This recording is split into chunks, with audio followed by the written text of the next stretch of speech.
Another shot is coming raw and unbounded. The whiskey's always talking and the beer's overflowing. Another shot is gonna hit you with a mind overloaded.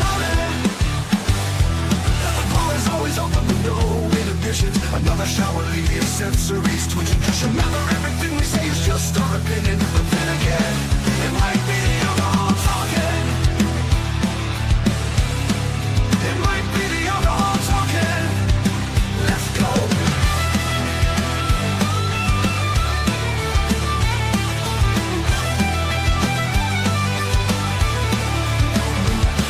Let's go. Let's go.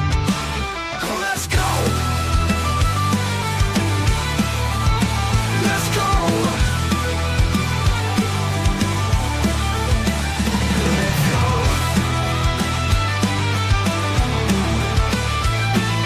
go.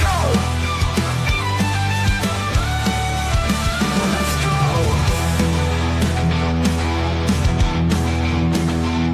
Let's go.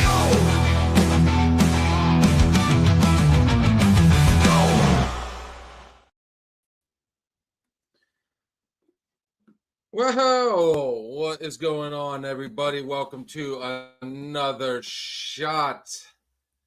You got your boy Bill here, and with me always, I'm going to say it, my hetero life mate with the big smile on his face. It just makes him feel more warm and gushy when I say that. Steve Kwan. Steve Quan Barkley. Steve Kwan Barkley. Mrs. Steve Kwan Barkley. Oh, Jesus, you've hyphenated your name. Oh, man. So, as you all know, we're trying to toy around with our new, don't know how well that worked. Feel free to put in the messages what y'all think of that. Hopefully we can, it's choppy right now, but we're trying. I liked it. Good jam. Good stuff. Before we get this night rolling, keeping Grove City hydrated one drink at a time. We are frozen. Do you want to build a snowman? I wonder how much got heard. Is something in the background running? No. None of this stuff should matter.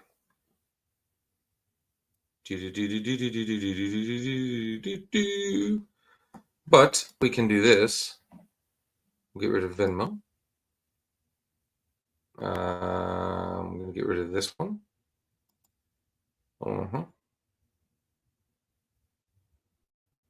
And that. We'll get rid of Merca. What's that one? That's that.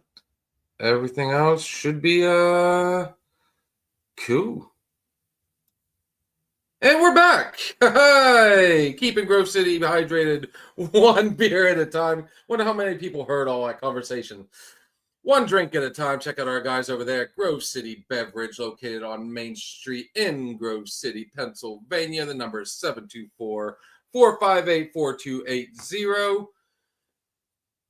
You will find your domestic, your imports, your craft, wine coolers, slushies, normal sodas, and the ever-famous beer wagon. Anything and all things to make your party that much more enjoyable.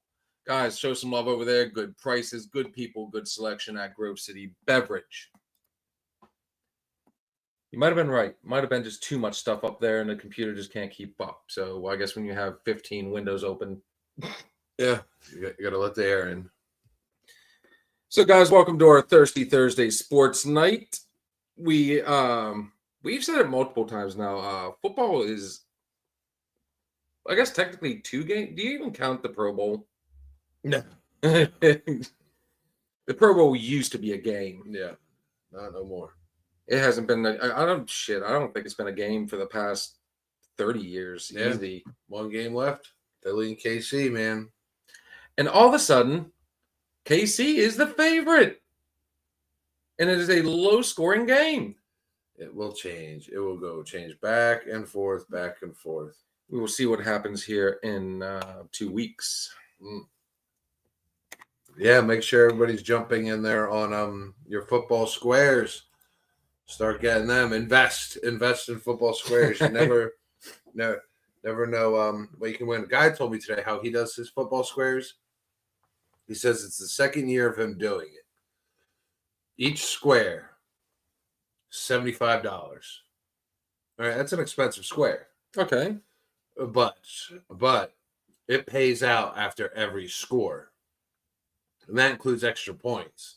So if you have 6-0, you win your money back, $75. 7-0, after that extra points kicked, guess what? Somebody else wins their money back, $75. So after every score, 75, every point is put on the board, $75 is awarded. At the end, and then after it's every score, and then at the end of every quarter, and whatever's left, total after the score. I mean, so it's going to go down the total the more times they score. But he said in the 2 years that he's done it, the total payout for the winner, who has the final score, it's never below $2,000.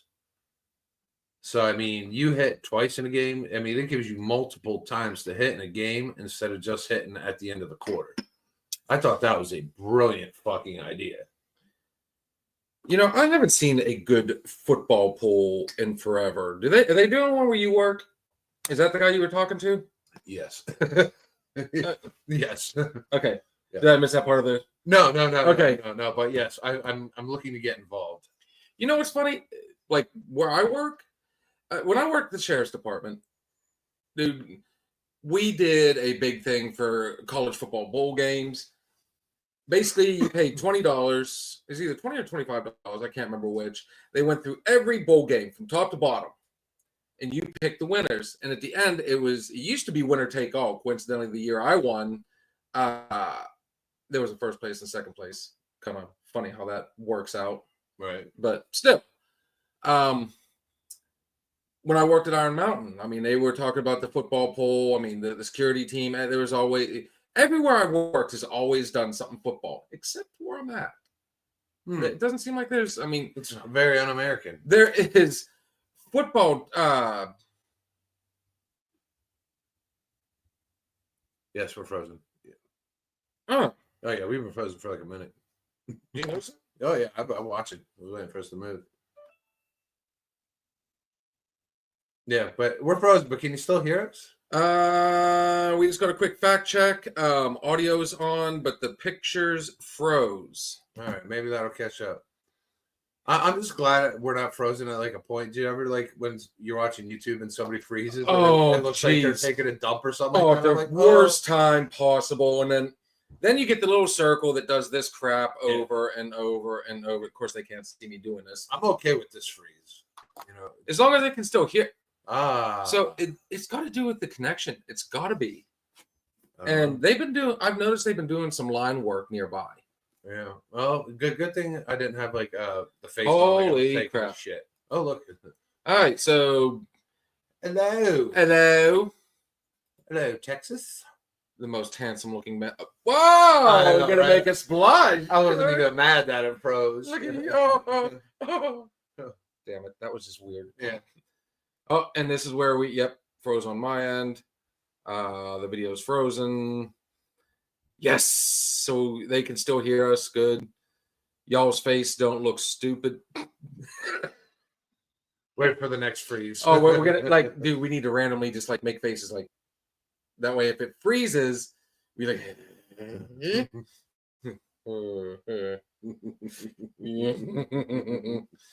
We're stupid. Yeah. So sports, man, the football pools, man. Yeah, I'm looking at joining into a few. So if anybody needs a couple squares filled, let me know before you guys start putting them in. Let me know if you guys do them random pick or if you guys just go down the list. I am not gonna lie, $75 is a little rich for my blood, but at the same time, the payout afterwards, Jesus God, no, I can't get there. It is. I'm in. Oh, I'm definitely in. I'd be game for it. I mean, it's just that.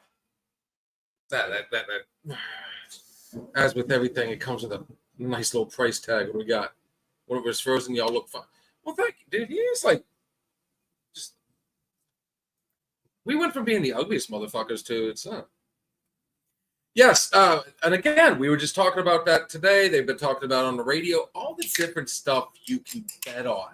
It's a lot of fucking fun, and it generates a lot of fucking money.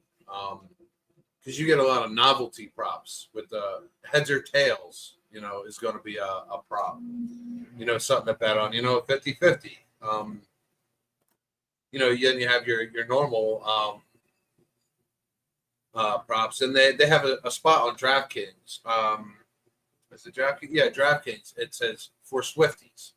So it's all Travis Kelce props and parlays, yards to touchdowns to, it's, it's interesting. I mean, it does make it a lot of fun, and there's going to be a lot of people, a lot of skin in the game, especially women. Women are huge bettors on the Super Bowl. The coin flip, halftime score, each quarter score, full game score, etc.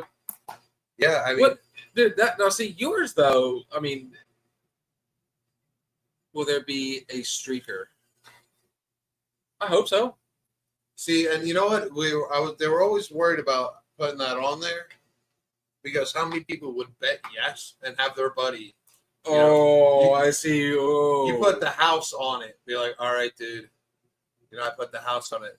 A streaker plus 300. Your buddy goes out there. He just put $100,000 down. You just made $300,000 just to bail your buddy out of jail. You know what I mean? So, yeah. Didn't something like that happen before though?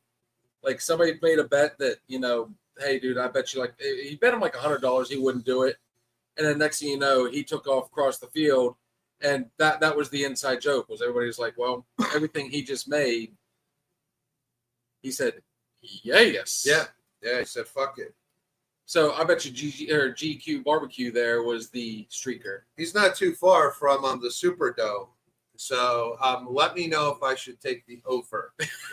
You definitely don't want to take the under on that one. Hammering it. I was going to have fun with that. I was going to say my favorite part about the streaker, because 9 times out of 10 it's going to be a guy, is it's usually the best hit in football. You're not going to get a cleaner shot. There's no penalty flags. Of course, Kansas City's involved, so chances are the streaker gets nailed. He's going to be wearing red and yellow, and they're going to flag Philadelphia. Just saying. DraftKings is going to rake. Bet any touchdown score for the Super Bowl. All you got to do, you have to let me see how much you got to bet. Let me see. Oh, man. They'll give you a bet equal up to $50. So if you put $50 on a touchdown score, win or lose, they're going to give you a $50 bet back. Everybody's hammering DraftKings. Everybody's going to be putting $50 on Travis Kelce. I'll put $50 on Noah Gray, the other tight end, because the whole world's going to be hitting up Kelce, Pacheco, Kareem Hunt, all the big Saquon. names, all the obvious are going to be. Saquon. I mean, how do you not bet on Barkley 3 touchdowns? Hurts 3 touchdowns last week. You know what I mean? Barkley 2 touchdowns.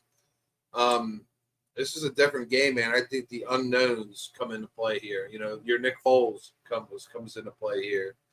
I like Kenneth Gainwell for a touchdown. Flip a coin at home and then pick the opposite.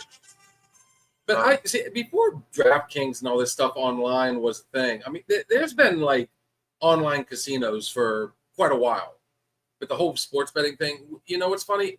We used to do that all the time. Like me and my buddy Sean, when the Super Bowl would come up, he loved to bet. He loved to gamble. He was that guy that played blackjack on the computer, or Texas Hold'em, or Texas Hold'em was his game. And the Super Bowl or a football game, we'd be sitting down to watch something, and we would just make up the most random bets. And yeah, the coin flip. Which side's the team going to pick? They're going to take this side, that side. Who's scored? It's just Yeah, every single book does something differently. FanDuel usually has like the most creative ones. I think FanDuel reaches the female population a lot more because the types of bets that they fucking offer. And they direct it straight at the women population, talking about, just talking about Swift. It literally says for the Swifties. I'd like to say, let me see that. Well, not yet. Oh, okay. FanDuel, did you guys see they have the kick of destiny? You know about that? Eli versus Peyton. Who's going to kick the kick of destiny? So everybody who's got a FanDuel account, you can go in there and you pick either Eli or Peyton, and you win your chance in a share of $10 million in bonus bets. So here's where that gets fun for me. When I hear those type of bets, here comes a movie reference. I think of National Lampoon's Vegas Vacation, where Clark was trying to get his money back, and Cousin Eddie takes him to the world's cheapest buffet. Yeah, there was the buffet, and then they go into the casino, and it was which shell is it under? Guess what number am I thinking? How many fingers am I holding up behind my back? All those different ones. Those just petty, weird. I refuse to say if I was involved in that. I'm going to be honest. I would refuse to get involved in the kick of destiny. It's free. It's free. All you got to do is pick and you win your share of $10 million. Now, here's the funny thing. Not only the Super Bowl coin toss can you pick heads or tails, but you can also pick who wins the coin toss. I thought that's what you normally did. I don't think it usually had coin toss winner. Now they added that in. Huh. I mean, you're talking opening kickoff return, first scoring play, first play to result in a first down. We'll be getting to that shortly, brother. We'll get you on here. Like I said, tonight's all things and anything sports. So just to let you know. I mean, and it's incredible. And they come up with so many more novelty props once you get closer. It's just a matter of I usually do my betting for the Super Bowl live.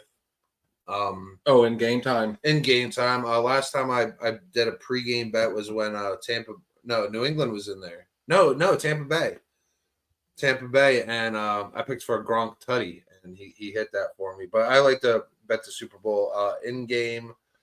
I'm going to be watching, and the whole world's going to be watching the referee situation with Kansas City. I don't think you can cheat or on the world stage. Like, everybody's going to be scrutinizing these referees. Do you think they're really going to care? When it comes down to it, that when you think about it, that's just massive PR. Because, I mean, even if you're not a football fan, you're going to hear about the Super Bowl and the refs and so on and so forth. Boom. Now, even more eyes that wasn't even watching the game is going to turn and go, what the hell? I've been hearing, about this all season long. But it seems like every season there's some form of controversy. One team, let's run it back. Spygate, Deflategate. Yeah. The Kansas City Chiefs have seemingly become, have that kind of aura with them now, that they're somehow are cheating to win all these games. The Steelers were even one. Do you remember this one? The famous coin flip. Thanksgiving game against Detroit. Yeah. Jerome Bettis could plainly be seen and heard saying one thing, and the ref called something completely different. Of course, then again, I guess that kind of goes back to the refs again. I mean, I do think sports betting has really influenced sports.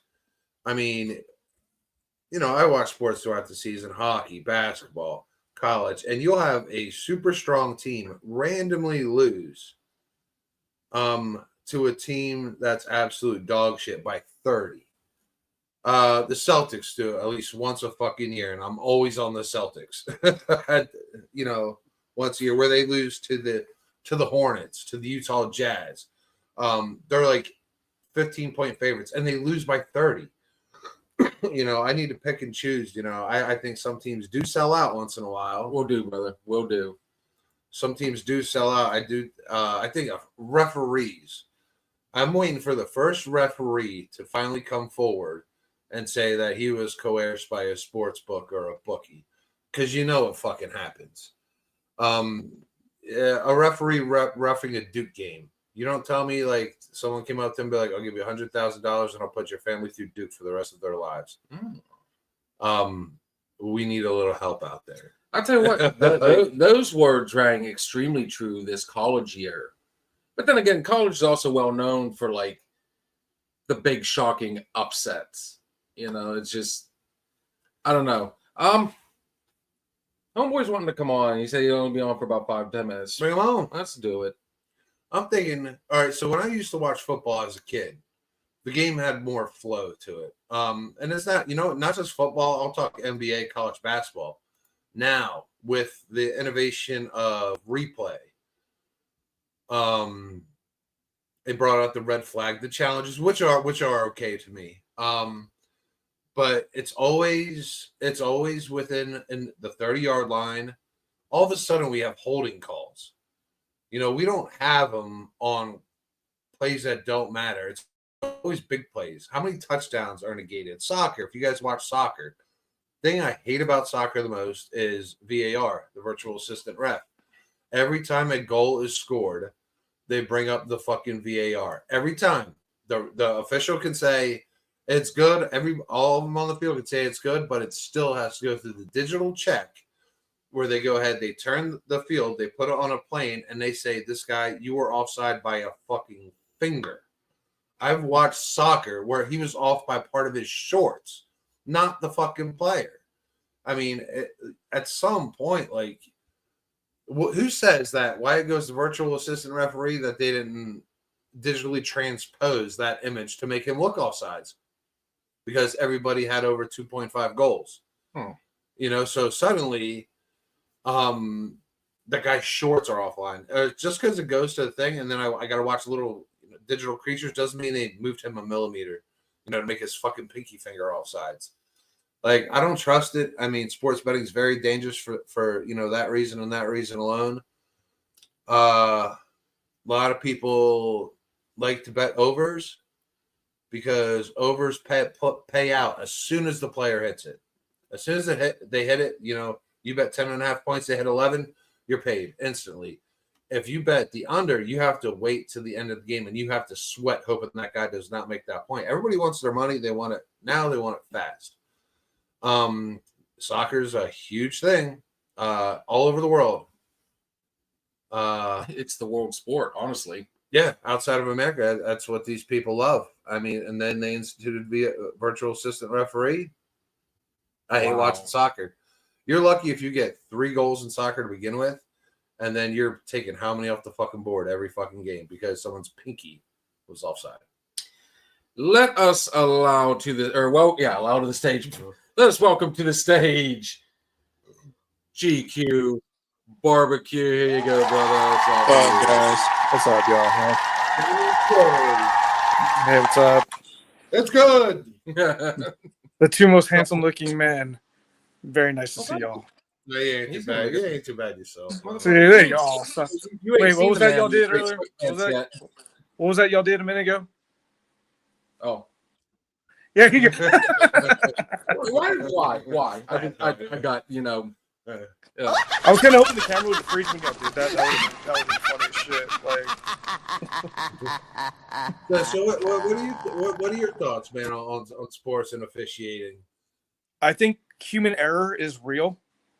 I think people can be corrupted and bought, and it's proven in the past. With technology, it's getting harder and harder, but there is still critical for human error. Yeah. I don't. I haven't heard. I'm behind on my soccer, so I didn't know anything about this. Oh, soccer? Uh, Is it soccer or sports in general? Oh, in general. In general. Oh, Um, okay, okay. I was just going on his example that they've got the virtual reffing now, and Yeah, it took a The lot. VAR, yeah. Soccer's very hard to watch to begin with, but then when you're taking Yes. a goal off the board Mhm. every football game. I love betting soccer. I do. I love English soccer's Premier League. I mean, and I agree with what you're saying with like sports. It's like with sports, certain matches like that take for a long time. So you kind of get your money's worth. You get your ups and your down roller coasters instead of like being at the blackjack table in like 30 seconds, you find out either you made money or you lost money.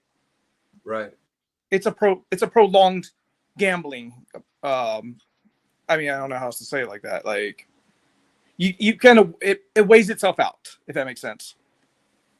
so you think it's more toward it's more geared for, like, I guess in US we got Vegas, we got Atlantic City.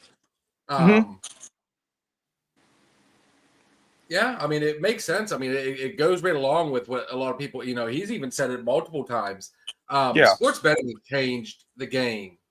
Oh yeah, And prop bets. I will say, ever since they've legalized it here in the States, you're starting to see more and more of those upsets, more and more that I don't know, but at the same time, I mean, the house is always going to win in some way. Oh, shape, yeah. or form. It's Vegas easy wasn't to built throw on the you loot. a little bit of bones to keep you on there, but Yeah. the house is always going to find some way. It's just like Saquon. He's going to be the most dominant guy on that field next Sunday. Yeah. He is, and I tell you what, the thing of it is though, he's such a favorite that if you go to bet, you know how much money you're going to have to bet on him Yes. to Score a touchdown? to even come close to break even. $225 to win 100 Yeah. on him, one touchdown. Vegas wasn't built on the winners. I mean, at what point though you finally? I mean, it's to me. It really wasn't.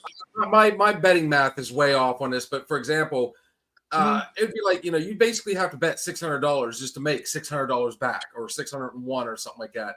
Yeah, I'm sure break they're even gonna do a above. little bit of scratch on it, but Yeah. they make it damn near impossible. Like the sure things, Mhm. they're gonna get their money. They put the risk Of course. so high.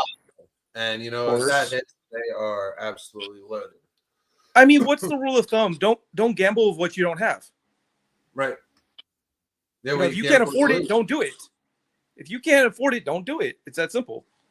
Dude, I just lost a bet with a friend of mine. I had to pay up on today. You know? It stings, and I tell you what, this is one of the reasons why I don't pull the trigger on DraftKings or FanDuel or BetMGM or one of the 1,000 different, Yeah. is we did our parlays all season long. Yeah. Mm-hmm. And one game, it was usually by one game on average. One game always was over. But you see, the thing of it is, I feel like that's the safer bet, just to bet straight up win or lose. Yeah, 50-50. Yeah, Of course. In sports, no Red or matter- black. Red or black. In sports, it's always 50-50. I mean, someone could be the huge favorite and lose. It happens. Of course. That's why, I mean, it's 50-50. You can spend a lot to make a little, or you can spend a little and virtually make a lot. You know what I mean? I mean, like look at the college playoffs. Oregon and Texas were predicted to win, or at least go to the finals, and they didn't. Yeah, they were the heavy favorites, and Yeah, okay, they were the big favorites, and they so didn't go. fast forward, Buffalo and Detroit were the two of the Yes. heavy ones. Yeah, Detroit was definitely favored to take the NFC. Detroit Beyond was heavy. Yeah, they were number one. I And believe. then, Yeah. boom. I mean, Washington came in there, and whoever bet on Washington, dude, they got paid big time. Oh yeah, for the Lions game. Yeah. Yeah. I mean, but I mean, the following weekend, the only I don't think there was really. I mean, they could have. Mm-hmm. I guess tried to in some way, but I mean, let's call it what it is. I give this man shit all the time. He He's Philadelphia. I'm Pittsburgh. We are literally on opposite ends of the state. He's Crips and NFC. Bloods. Yeah. I'm going to record that, and it's going to be a sound effect. I promise you. Excellent. Hmm. Look at that. I You will think be- another thing is don't listen to all the hype. Don't watch all these people that keep saying they're so and so's doing this and so and so's doing this. Just go with your gut instinct, and you're supposed to have fun. Oh my god! I How many times did I bet against my gut and lost? Yeah. Oh, Yeah. come on. Seriously, yeah. There was a few times I went against my gut and let these guys talk me into it. But Really? you weren't here for when JD is like the king. He's a friend of ours. He Mhm. is the king of underdog betting. He loves Really? the dog. He loves the dog. But then Ooh. again, that's what he ends up. I mean, he loses, but at the same time, when he wins, I mean, I'd say he probably equals out for the most part. Okay, breaks even? Even? Yeah. That's what I'm thinking. Well, one of the favorite things I like to do, you go on YouTube, right? And you look up whatever sport you want and you look up predictions today. And the Mhm. same three popular guys usually come up and they give you their best picks for the day. And Yeah. I pick against them because I know the world is YouTubing these guys. And these guys, I track them. I'm like, this guy's picks never hit. It's almost No. like they're bad picks. So Yeah. I always bet against them and I win. So I got to ask you both of you guys this. Okay. What would you say would be the hardest sport, though, to bet on? Curling. Jim. Curling. Remember when COVID hit? Uh-huh. When COVID hit, the sports world was shut down except for one sport: What would be the hardest sport to bet on? Russian table tennis Whoa. was the Okay. only sport you could get on and bet on. That was a fun fact. And it was usually late at night, and it was guys that you don't know of. I learned so much about table tennis because I just like a scratch in, and put a little skin in the game. So I knew these guys by name and everything like that. Oh, degenerate, right? You call me a nerd at times. Totally deep in it during these times. I remember the shows back on TV, on regular TV, and it was like $25 per minute. And these guys were like the sports pros. Like we had our pick of the day, our lock of the day. And like I would be amazed if people actually did call in these like $25, $30, $40 a minute to like find out, like pick a team, I don't know if you remember those commercials, those info commercials. Yeah. Oh yeah. I don't. Just to get your picks. Mm-hmm. I mean, if sports betting was that easy and it's that popular, nobody would be working it. Everybody would be doing it. Exactly. It's unpredictable. Sports are unpredictable. I mean, you can make an educated guess on a statistic, Sure. but if a guy did it last game, chances are he's not going to duplicate the same performance the next game. Of course. A different defense, different offense. The wind's different. Maybe the guy didn't take a shit before the game. Maybe he's a little slower. You don't know. Like you He said, found out his girlfriend's pregnant. like How much coke is the guy on? I mean, seriously, like little things like that. Seriously. you flip. Like, did a they coin. party? Did they party the night before? And Vegas knows that people love betting the overs. Mm-hmm. So I'm slowly becoming, no matter how painful it is, I bet the unders. And I don't watch. I just wait to see if it's hit in the morning. I'm like, just walk away. But that's the other thing. I do like the 50-50. I feel like that's the safest bet. That's the most comfortable bet. Mhm. If I was to pick a different one, though, and you and I have had this discussion a couple times, I like betting the over-under. I really do. Yeah, because it's a 50-50. It's yet again another 50-50. I think it's a little more fun that way, just to say, because then you kind of, you kind of have to pull for both teams to a certain degree at that point. Mm-hmm. Yeah. Yeah. Like I enjoy betting on the UFC. It really makes it a little bit more, exciting. I mean, So- one thing I've never understood is how the books are so accurate on the totals of these games. It's Dude. if the book says I don't know 200.5, that game and like 199 or 202 every Mhm. time. It is amazing how like the software and the Mhm. brains like go into this shit. Like they can almost predict the score, but nobody else can. The Yeah. argument I have there, You're like, Mhm. then you got games like Philadelphia versus Washington, where Philadelphia covered the spread Oh, themselves. beyond. They hit the over themselves. but you know where the public money was on Washington covering that. Mhm. What, Yes. a lot of The people had Cinderella watched story. The to Cinderella at least story. cover. Yep. At least cover that 8.5. That's where the money Oh. was. $100 Yeah. a better. Just and then Yeah. a lot of people were on that under because it was set so high. I'll be honest, dude. I didn't even see that game going that one side. Ooh. I Dude. mean, I will give credit where credit's due. Jaden Daniels is going to be a force to reckon with in the NFL. Not his time. Not his time right now, though. This was not, but I tell you what, he smashed records this year. Mhm. The man just, he took a team that was subpar at best, Mm-hmm. and he didn't Yeah. even. Did he really have a lot to work with? No. He was just, he became a true locker general. He was a team captain. He took that team, and dude, he did some amazing stuff. I'm excited about seeing what he does next year. I'm excited to see what Washington does next year. Yeah. Now you have a guy you can build around. I and that's what I love. I love a team they try to rebound from. You know what I mean? Like they did good in the playoffs, and now it's like, okay, we can tweak things here and there, and then kind of we can see where we're going to be in the next season. They went from NFC like worst Mm-hmm. to knocking off fucking the NFC. They were giant best killers. in Detroit Yeah. with one guy. Next week before the Super Bowl, I'd like to know y'all's predictions on like if y'all are going to write down a score on who y'all are picking. I mean, obviously, I know one person's picking the Eagles, but saying like I'd like to see y'all's final score. Or would y'all do it by like a tally, like quarter by quarter, or a full just hey, this is A, this is B prediction. Well, in the next Thursday, we're gonna invite everybody on here. We're gonna get everybody. You want to get involved? Get involved. Man. Yeah, You know, absolutely, it'd be fun. You know, just for fun, we'll get on here. We'll get everybody's picks, our scores. We'll fill up the screen. See where everybody is on. Their picks. Fill what you think it's gonna be by quarter. Pretty much how the game dialogue goes. Yeah. To me, like. Even like before I do the betting and shit like that, like I kind of play out how I feel the game's gonna go in my head. Mm-hmm.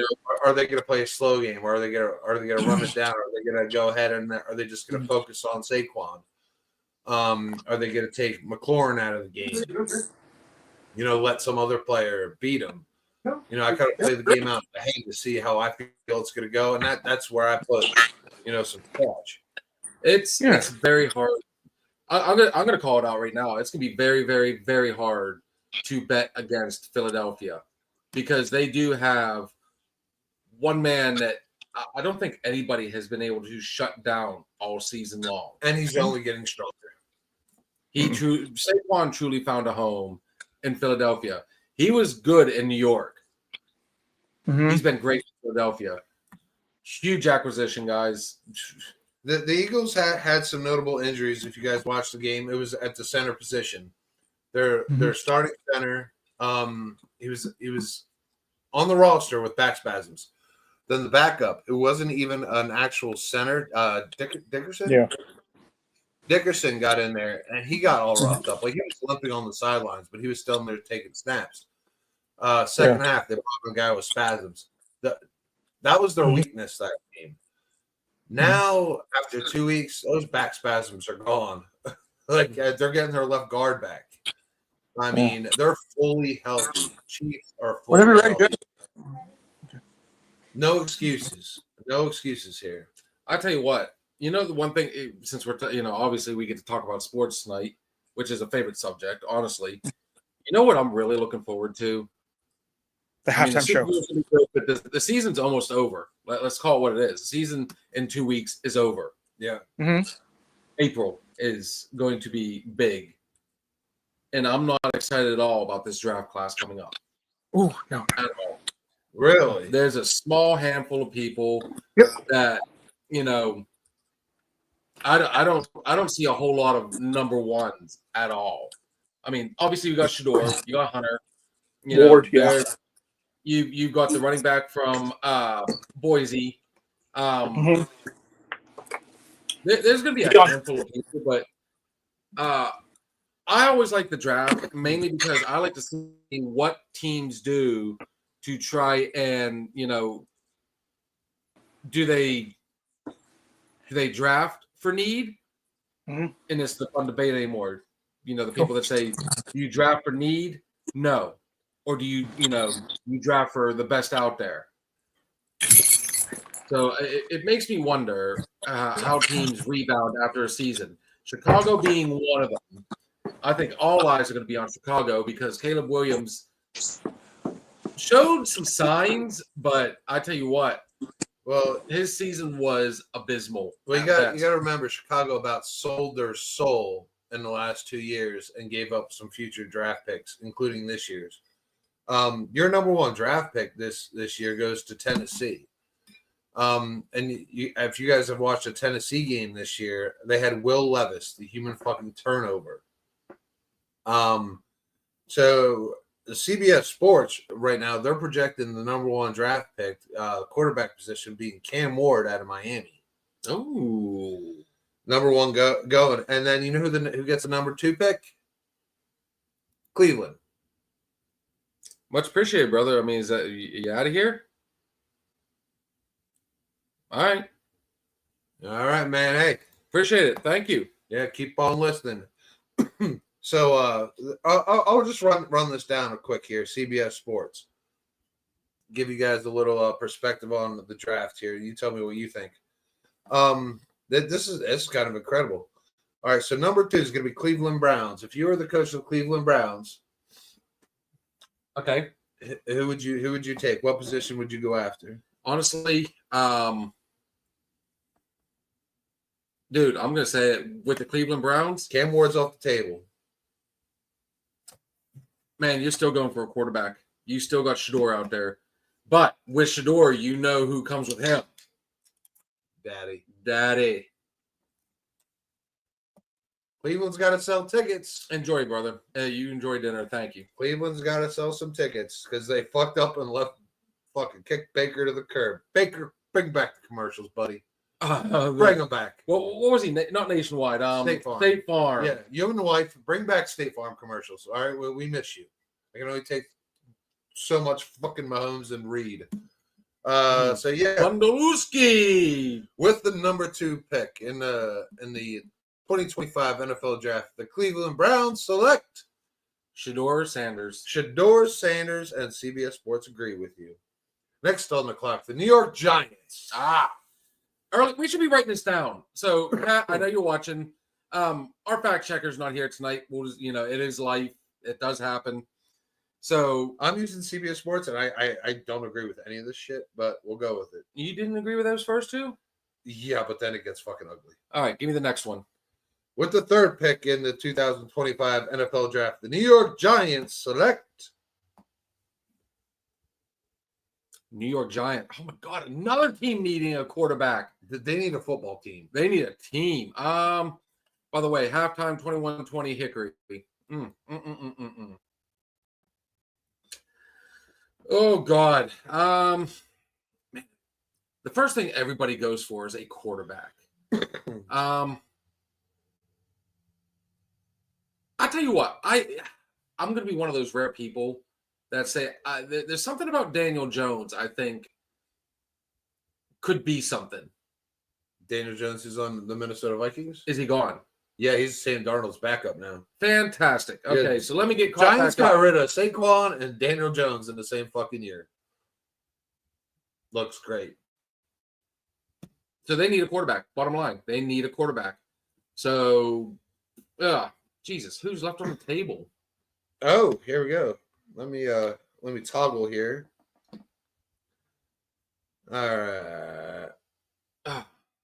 right. All right. According to ESPN, all right. Let me give you guys a quick insight. According to ESPN, your top quarterbacks on the table are Shador Sanders, Cam Ward, Quinn Ewers, Carson Beck, Jalen Milrow, Dylan Gabriel, Jackson Dart, Curtis Rourke, Kyle McCord, and Tyler Show. Running back, Jonty, Omarion Hampton, Caleb Johnson, Quentin Judkins, Singleton from Penn State, James, Trayvon Henderson, Trevor Etienne, that kid Scatabo from Arizona State.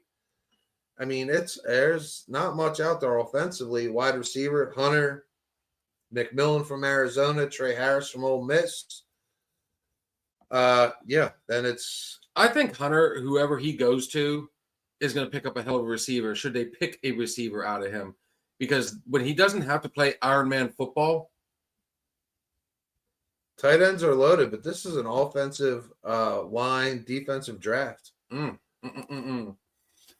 So that being said, that's why I said, I mean, it's to me, there's not a lot of first rounders. There really isn't. And when I refer to first rounders, like anybody worthy of a first round pick, not many of them. So I'm going to say it again, though. Few and far between in this draft, man, as far as offense. So I think the offense goes first, and then teams are going to start picking their way through it. Giants. They're going to want the best offensive player on the field. So I tell you what, I'm going to go a little sideways with this one. Then I'm going to say they pick up. I don't know names on these guys, but I'm going to say they pick up probably, since the pickings at quarterback. I'm going to say the offensive line. I'm going to say probably starting with either a center or a guard. Negative. CBS Sports feels that they're going after Travis Hunter. They're going to get the next best player on the board. That could be offensive or defensively. And you know what? Travis Hunter is going to sell tickets. Giants need to make some money to pay whatever dog shit they're going to have for the next few years. Maybe build around this kid. Or you know what? Get him and trade him. The number 4. It wouldn't be a bad acquisition, but You know what? He's one of the best players on the field, but I feel there's a few better ones. Like those quarterbacks we brought up. You know, go get yourself Dylan Gabriel from Oregon. You know, god damn. Get fucking anybody. But, you know, they want to get Travis Hunter. You know what? They need a fucking coach, too. maybe the guy can quarterback, too. Who knows? Get you some fucking Dion. With the number 4 pick in the 2025 NFL Draft, the New England Patriots select. You won't know his name. You can pick a position. Because right now we're on positions. What the fuck these guys need? Patriots. They need a quarterback, too. No. Drake May. You know what? He's not terrible. I mean, I'd rather put Quinn Ewers in there, but who fucking knows? Because he shit the bed against Ohio State. Well, I've always believed, I mean, you could have the best quarterback in the world. If you don't have a line to protect him, which my boys are very, they're a very good example of that. Am I guessing who are they going to pick or who they should pick? Give me a position, unless you know who. Do you know who Kelvin Banks Jr. is? He's the son of Calvin Banks Sr. Chances are. Am I right? Yes, nailed it. Yeah. He's probably a center. I mean, I would. You got a decent quarterback.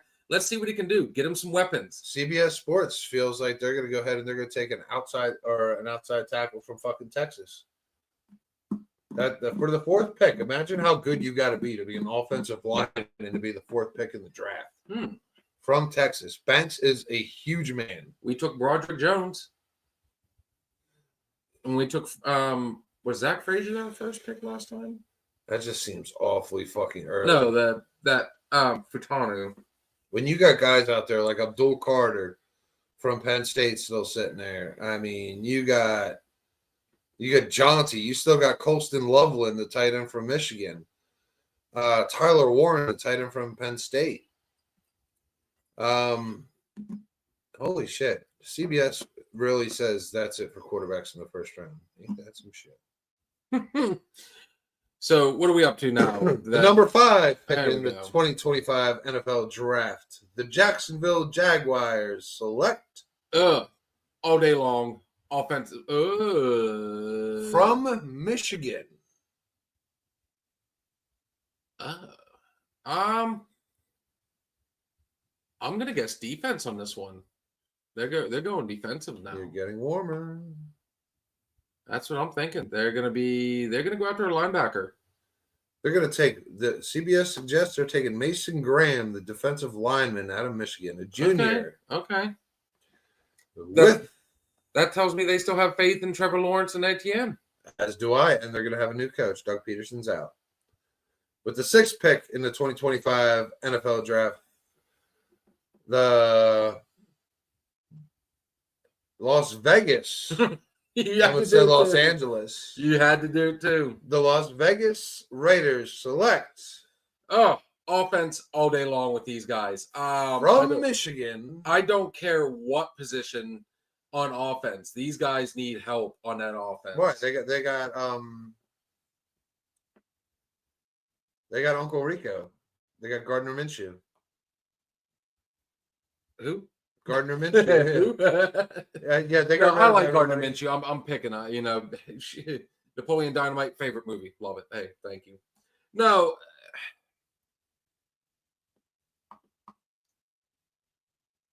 Their defense. I don't know. Do you build around? I mean, you could build around Max Crosby, but I don't. I mean, You they think Crosby's still going to be there? I don't. That man deserves to be on a winning football team, and you know what? Time is not slowing down. But who do you build around? Do you build around Gardner Minshew and double down on him, who's been a journeyman? No, He is the next Ryan Fitzpatrick. yeah, he's the next Joe Flacco. So I mean, Well, they got that other kid who's always fucking hurt. okay. So you know what? That's actually a really good point. You know, if you want to keep your star defensive line, you know, God damn it, I need more drink. If you want to keep Max Crosby, let's just call that what it is. Build around him. So you know what? If I am Las Vegas, I'm getting him some help. Where's that help coming from? Oh, apparently Michigan. From Michigan, CBS suggests they're taking Will Johnson, the quarterback from Michigan. Back-to-back quarterbacks coming out of Michigan. They Cornerback. Oh, Cornerback. Will Johnson. Yeah. Okay. You know what? They can't score. Maybe they can stop other teams from scoring. Okay. I can get behind that one. But you know, like I said, it made sense to build a team. You know, you want to try and keep Max Crosby, show him you want him, start building a team around him. Because honestly, Max Crosby is the Raiders right now. Yeah. This one definitely intrigues me. This choice at number 7 in the 2025 NFL Draft, the New York Jets select out of Arizona. Aaron Rodgers did say he's open to coming back another year. As long as he still gets to be the franchise quarterback. So do they stick around with him? They brought in all his receivers from Green Bay. You have Breece Hall in the backfield. All of a sudden, their defense sucks. They got rid of the coach. Aaron Rodgers is running the show. So who does Aaron Rodgers take in the 2025 NFL Draft? Surely not a quarterback. So Off the table. yeah. You don't piss him off and, you know, hey, we didn't like how you're wide receiver, so we're going to threaten you. You know, you're going to placate to him. You are going to cater to him. You're going to build with him. So if you're smart, you start beefing up your defense. You know what? The Jets are so good at the wide receiver position. And even with Tyler Conklin at tight end. Who do they get? They got Lazard. You have Garrett Wilson. Who else they bring from Green Bay? His boy from Vegas. I always want to say D-Hop. It's not D-Hop. No, he went. He's with the Chiefs, doing nothing with the Chiefs. Because What the fuck's his name? we were looking at him. Yeah, he's got great hair. Palomalu. Yeah. Mahomes. Yes, yeah. So, what the fuck is his name? Why can't I think of it either? If you put him in Green Bay colors, I know exactly who he is. Put him on the Jets, I fucking forget. It's too bad it wasn't Randall Cobb, right? Yeah, just got him paid at that last game because he needed 1 touchdown and like 80 yards to get like $2 million, and got him. Okay. So Aaron Rodgers is the new manager and head coach, and so he's going after that McMillan from Arizona. He was the only offense Arizona had this year. So yeah, CBS suggests that they're going after Taroa McMillan. Great baller, man. Great baller. He should have been playing in the ACC, not out there in Arizona. I love this pick. With the number 8 pick in the 2025 NFL draft, Devontae Adams, by the way. the Carolina Panthers select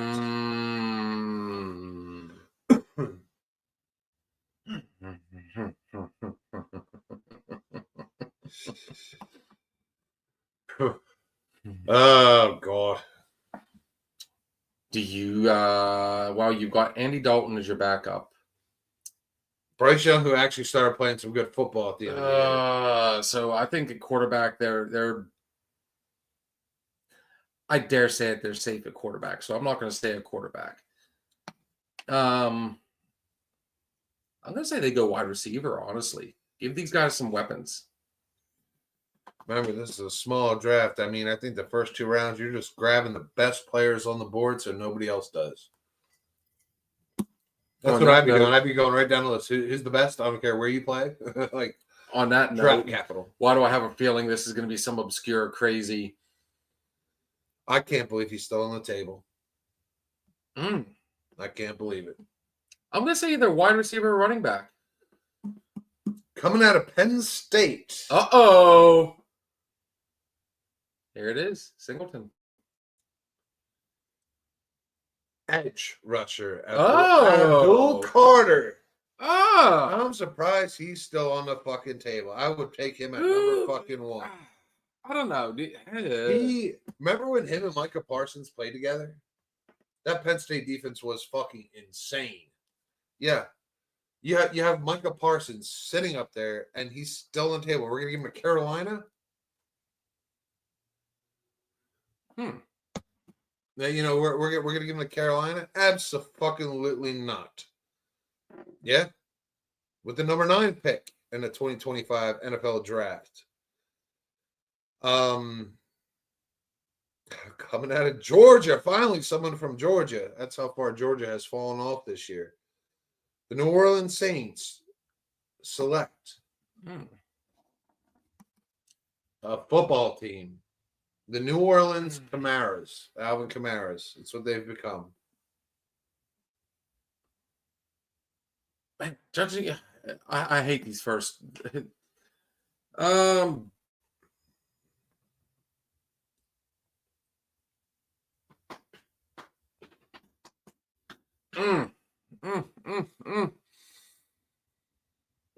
gonna flip a coin on this one to say defense. Because I mean, if their draft pick is as good as their, play calls this year, they're gonna do something crazy like that. So Someone from Georgia had to go. Defense, Michael Williams, edge. We'll hit number 10 here, and you want to take a leak? yes. Number 10, finally, the Chicago Bears. You have a pick. You just made the list. From LSU. Holy fuck. I can't believe. Shocking this isn't defense, because LSU, you know what they forgot this year? To play defense. From LSU. Oh, shit. So I kind of told you already. I'm guessing. So what are the Chicago Bears going to try to do a little bit better this year? Well, obviously they can't march the ball down the field, so they're going to try and stop everybody. It would make sense. A lot of teams like to try and do that. Lord knows that has been the Steelers' MO for the past, however many years since. I'm going to say defensive line. So I'm gonna say an end. CBS believes that they're going to pick up an offensive tackle, Will Campbell, at LSU. You said defense, so you threw me a curve.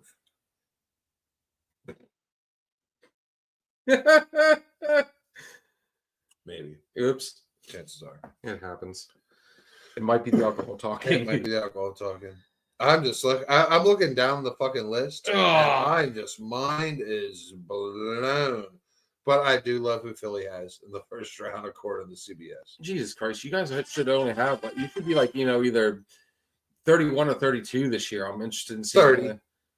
30. Oh, Yeah, pick 30, and I love who we fucking pick. Ain't no way this dude's gonna be on the table according to CBS.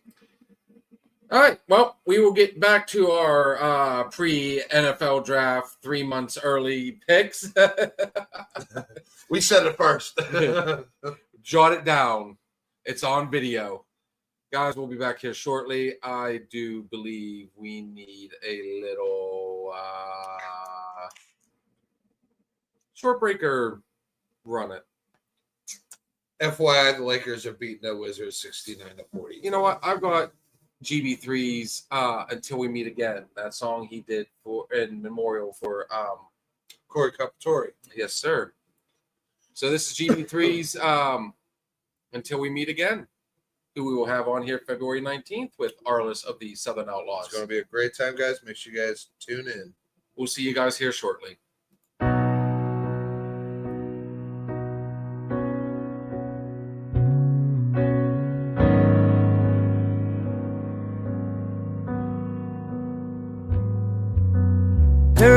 Years he gave his time, breaking through doors and saving lives. A volunteer and a family man, loved fishing or an old tree stand. Saved his kids and he saved his wife.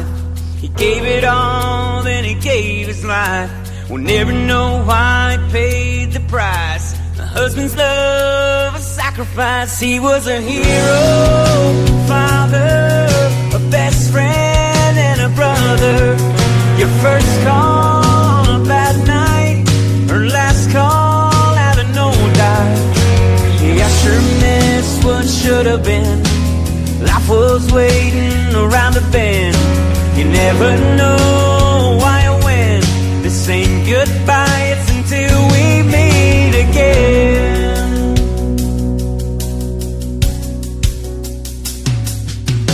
A beacon in the darkest night. With every call he came alive. He may be gone, but he'll never die. In every heart his memory lies. Sirens echo in the wind, remind us that we'll meet again. Safe to say that his duty's done. Rest easy, man, your race is won. He's a hero, father, a best friend and a brother. Your first call on a bad night, or last call out of no doubt. I sure miss what should have been. Life was waiting around the bend. Never know why or when. This ain't goodbye, it's until we meet again.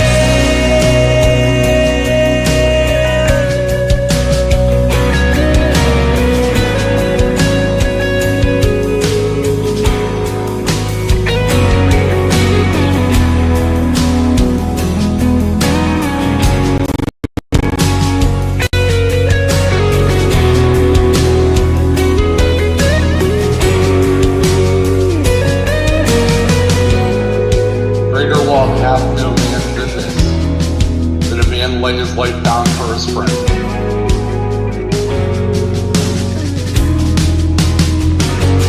He was a hero, father, a best friend and a brother. Your first call on a bad night, her last call out of no doubt. Yeah, I sure miss what should have been. Life was waiting around the bend. You never know why or when. This ain't goodbye, it's until we meet. A hero, father, a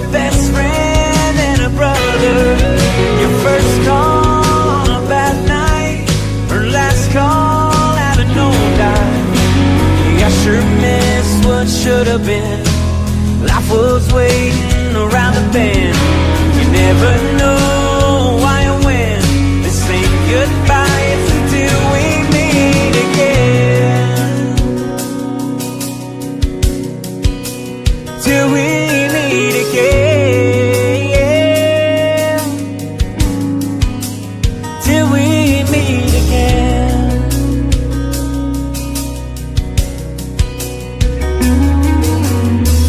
This ain't goodbye. It's till we meet again, my friend.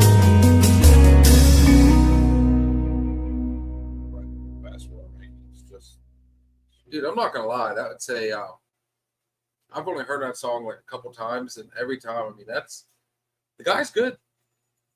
You know, it's only getting better. Only getting better. yeah. Again, check us out. Make sure you clear your schedule. Wednesday, February 19th for our Wednesday open bar. We will have our list of the Southern Outlaws and GB3 himself, Gary Burke III. And I think this will be the first time that those two have actually met. Like I think they messaged, I heard. Oh, but face to face, man. This will be a first, well, I mean, close to a face. And you come to the right conduit to have a combo, man. Talk some shit. Dude, Southern rock, country music, and alcohol. How can you go wrong? Where are we at? Number 11. All right, number so 11. We'll dig in a we'll few, few more of these, and then I'll just tell you who else has the picks for the rest of the fucking round one. well, let's go with our our teams Our after team. this.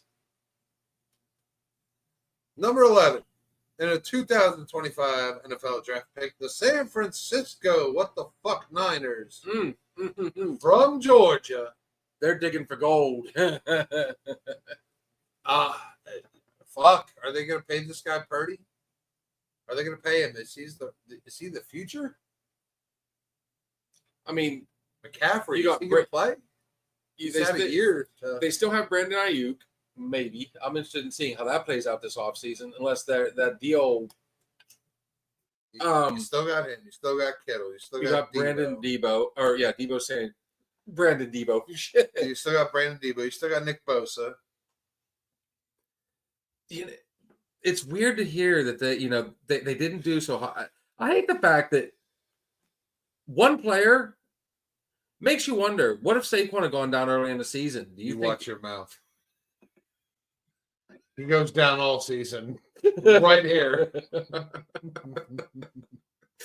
Not my Saquon. I knew you were going to do that, but let's do the hypothetical. Because we just seen it where their star running back went down for the majority of the season and their season tanked. Yeah. So if Saquon were to go down, do you think that the Philadelphia Eagles Keep talking dirty. would be where they're at right now? No. Is the running back position really, and I guess the real question is the running back position really that strong? The Philadelphia Eagles, offensively, we changed nothing from last year except at running back. Philadelphia, they have the number one rushing attack in the NFL because that's all they have to do. Hurts, Excuse me. Saquon, Gainwell when needed. Oh, by the way, well, I mean, They haven't had to throw the football. AJ Brown, he's discouraged on the sidelines. Deonta Smith, you don't see him discouraged. Goddard, not discouraged because you know where you're at. You're in the Super Bowl. That's what matters. Now the Eagles. So Kansas City, what are you going to do? Are you going to sell out and stop Saquon? Because Washington didn't do, which I expected them to do. Sell out. I bet on AJ Brown to catch the football. AJ Brown, like 8 catches last week. He was averaging 3. Smith, he's there when you need him. Goddard, he's catching 4 or 5 balls, 8 targets a game. Like the weapons are there. You still have Johnny Wilson. You still have Jahan Dotson coming off the bench. The Chiefs, you have D-Hop coming off the bench. You have you don't have Valdez Scantling. You got what's his nuts from Pittsburgh? Or used to be on Pittsburgh? Juju. You got Juju out there. He's getting 1 or 2 catches. But you got Kelsey. You stop Kelsey. You stop Worthy. Pacheco, since his injury, he's hurting. Kareem Hunt's looking like the Kareem Hunt of old. But I mean, You're good, brother. If gay means happy, then you got two of the happiest people in the world right here. super, We've never hidden how gay we are. super guys. Damn Eagles fans. Oh, Yeah, Jerome. Jerome love him some Steelers, but yeah, I mean, everybody's focus is gonna be on Saquon Barkley. Man, this is a legacy season for him. He could have broke Eric Dickerson's record. He chose to sit out because he's gonna break it anyway. Like, you can't stop this guy. Ooh, usually they're not as dominant the next season. Even the Patriots, they were at first, but then they kind of, I go back to So that picture when Jalen Hurts is walking off the field and that white and red confetti is falling down. Picturesque moment. And all I saw in Jalen Hurts' face was revenge. So my thought is, though, going back to it, number 11 pick going to San Fran, they're not a bad team.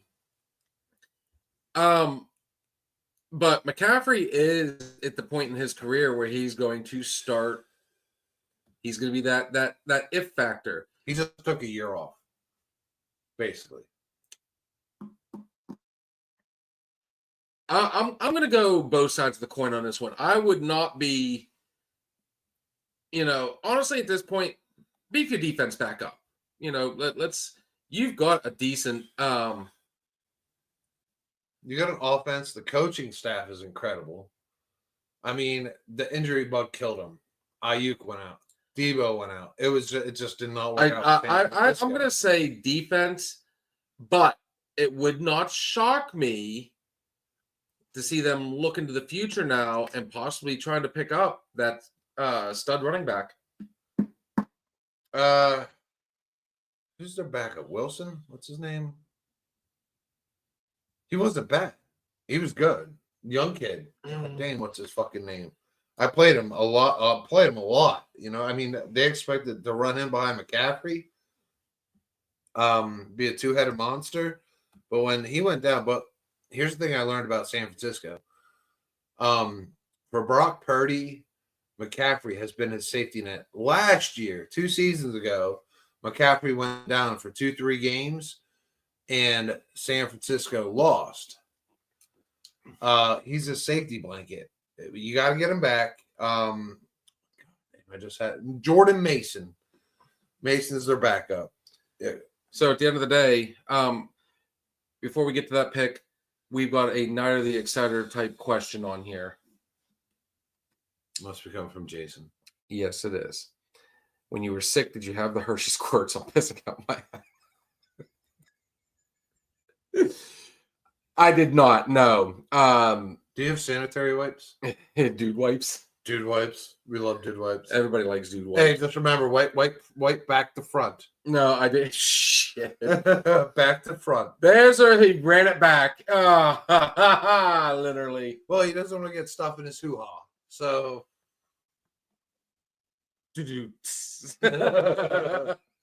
With the number 12 pick in the 2025 NFL draft, the Dallas Cowgirls. He said left hand. Select from Alabama. Whoa, back it up. Reverse. Guess what we forgot? Who's the actual pick for San Francisco? Jalen Walker, edge, Georgia. So I was right. That put someone across from Bosa. All right. Yeah, good luck. And I tell you what, I like picks out of Georgia, man. Those guys can play some speed down there. I mean, when you're playing against teams like in your conference, like Seattle, Rams, I mean, you know what? They have an Aaron Donald of their own, and Jalen Walker out of Georgia. So here we go. Number 12. Oh boy. Number 12 in the 2025 NFL draft, the Dallas Cowgirls out of Alabama select. Cowgirls, I'm going offense all day with these guys. I'm sorry. At this point, I'm not very confident in anybody they have on offense anymore. Dude. Or My God, that's another incomplete team. Do you build around Micah Parsons? Do you do what a lot Dak- of people, Dak's back. I remember when we made our pick in a Dallas game this year. I told you, I said, CeeDee Lamb's out. And you were on the fence about your pick. I can't remember who they were playing. I was like, well, they're playing these guys. I was like, oh, injury update. CeeDee Lamb's not playing. You're like, oh, fuck it. And you picked the other guys. Yeah. And that was with Cooper Rush at quarterback. Ezekiel Elliott back in the backfield. Oh, God damn. They still got fucking Ferguson out there. Mike Parsons. What's Dallas do? America's team. The sad part is they still have the potential. So where do you? It's like I feel like the Sorting Hat right now. I feel like Dallas has to rebuild, and you're rebuilding around Dak. I don't. I'm not confident in Dak. I think I'm you really sell not. Dak with the contract he got. Yeah, trade him out. Trade him out. There are teams out there. I think Dak goes and Dallas rebuilds. And you know who do they have to beat ultimately in the NFC East? You have to beat out the Giants. You have to beat out Washington. You have to beat Philly, who's going to be coming off a Super Bowl hangover. Yeah. Get rid of Dak. Jerry Jones don't want to spend that kind of money on a D-back. Okay, let's call. I gotta disagree. Jerry Jones doesn't care at all about spending money. Remember Dion way back in the day? That deal. You think Jerry Jones is going to go to his deathbed without like $35 million to play play Iron Man football. Deion Sanders played both offense and defense. He was coming to the end of his career. Oh, we got 2 updates real quick. Is it on Jason Schick? Football's been over for weeks now, and weeks change. The subject. Oh, I'm kidding. Okay. 35-33 GC. They're beating Hickory. I love a little Hickory revenge. Those fucking fuckbags. Zeke Elliott is washed up. He's done. He was cocky. He ruined his career. He's washed up. Yeah, you can't deny that one. Agreed. He's in there for the paycheck, right? I never thought he was that great to begin with. Ohio State, awesome. But I'll tell you what, you knew when he got drafted and he came out in that crazy tuxedo, midriff hanging out and everything. You remember all that, and then there was all the dude, he's a dumpster fire. Let him be, let him burn down somebody else's organization. Get rid of Dak, get rid of Zeke, start over. On that note, I'm going to say Philadelphia, Cowboys. They're going offense, and I'm going to say. Out of Alabama? Out of Alabama. Remember, out of Alabama, Milroe is still on the table. Well, I mean, you guys got Jalen Hurts, and I mean, you can't say that Alabama doesn't have, surprise offensive players. They do, but you know what? They're all in the NFL now. What are we doing? We're going with a linebacker. We're taking Jihad Campbell out of Bama. Like I said from the get-go, they're going to fall in line. He jumped in the Salvation Army barrel. Yeah, he just trying to show off. He's an idiot. Yeah, Zeke is a joke. All right, I'll run them down the list now until we hit our teams. The Dolphins, CBS suggests they're taking Nick Scarleton, edge out of Texas A&M, number 14. Okay. Malachi Sparks, safety for the Colts. 15. The Falcons. Oof. The Falcons, God, what do you guys need?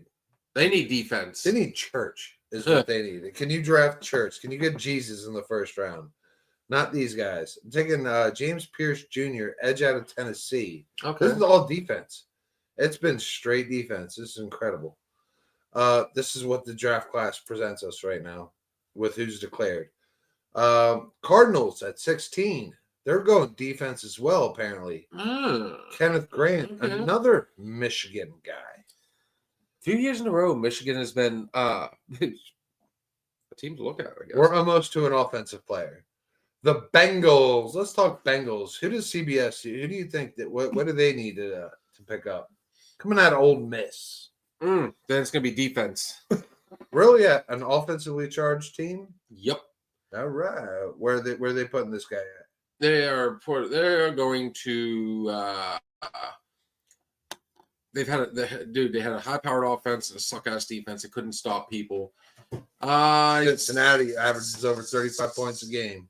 We just got to stop people. I'm gonna say, let's see, in the AFC, both two very run happy. Let's see, they got the Steelers, they got the Colts, not the Colts. I'm sorry, the Ravens, and the Browns.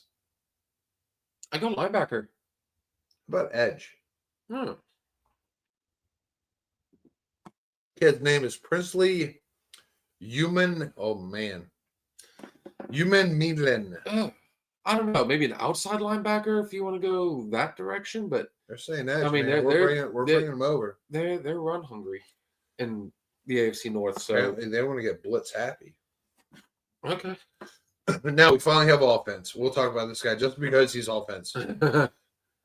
Seattle.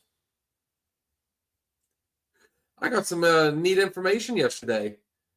I found out who my buddy here's secondary team is, and unfortunately, they have the worst quarterback in the history of the NFL. Geno Smith. Geno fucking Smith. Absolutely. Will Levis, you're putting on a charge. But yeah, so we're gonna surround Geno Smith. You'd have been jumping all over the place. So I know it's not quarterback. You'd have been just like through the roof excited. There are so many quarterbacks on the fucking table right now. And they're not picking them, so that tells me they're going to probably double down on Geno unless they look at some craziness in free agency. Which I don't know. I don't know who might be coming up, but they're straight tripping right now. I'm going to say wide receiver. Honestly, you are correct, sir. They're Out of Missouri, Luther Burden III. They're gonna try and give Geno Smith some targets. You got Lockett. You got DK. He can't hit any of you guys. You got that beast of a running back, Kenneth Walker, in the backfield. Geno has to hit something at some point. Like, give this guy 5 targets, and he's. I gotta say one thing. How can you take a sack? Can I ask you a question though? How many Seattle games did you actually watch this year? All of them. I watch all football games. You didn't watch any Seattle games. I've tracked. Yes, I've tracked my Buffalo Bills, but I very seldom watch. And yes, Buffalo is my secondary team. I've made that very clear. I watch a lot of Seattle because I do bet on a lot of DK props. On a side note, Jason, what are you even complaining about? Football's over. You don't care about any other sports. You made that very clear. Remember? He's like, "Oh, football's over." Yeah, fine. Wait a minute. We're gonna talk. Nah. Hard hands. Yeah, going back to your days, Bradshaw. Yeah, not on the list. So here we go.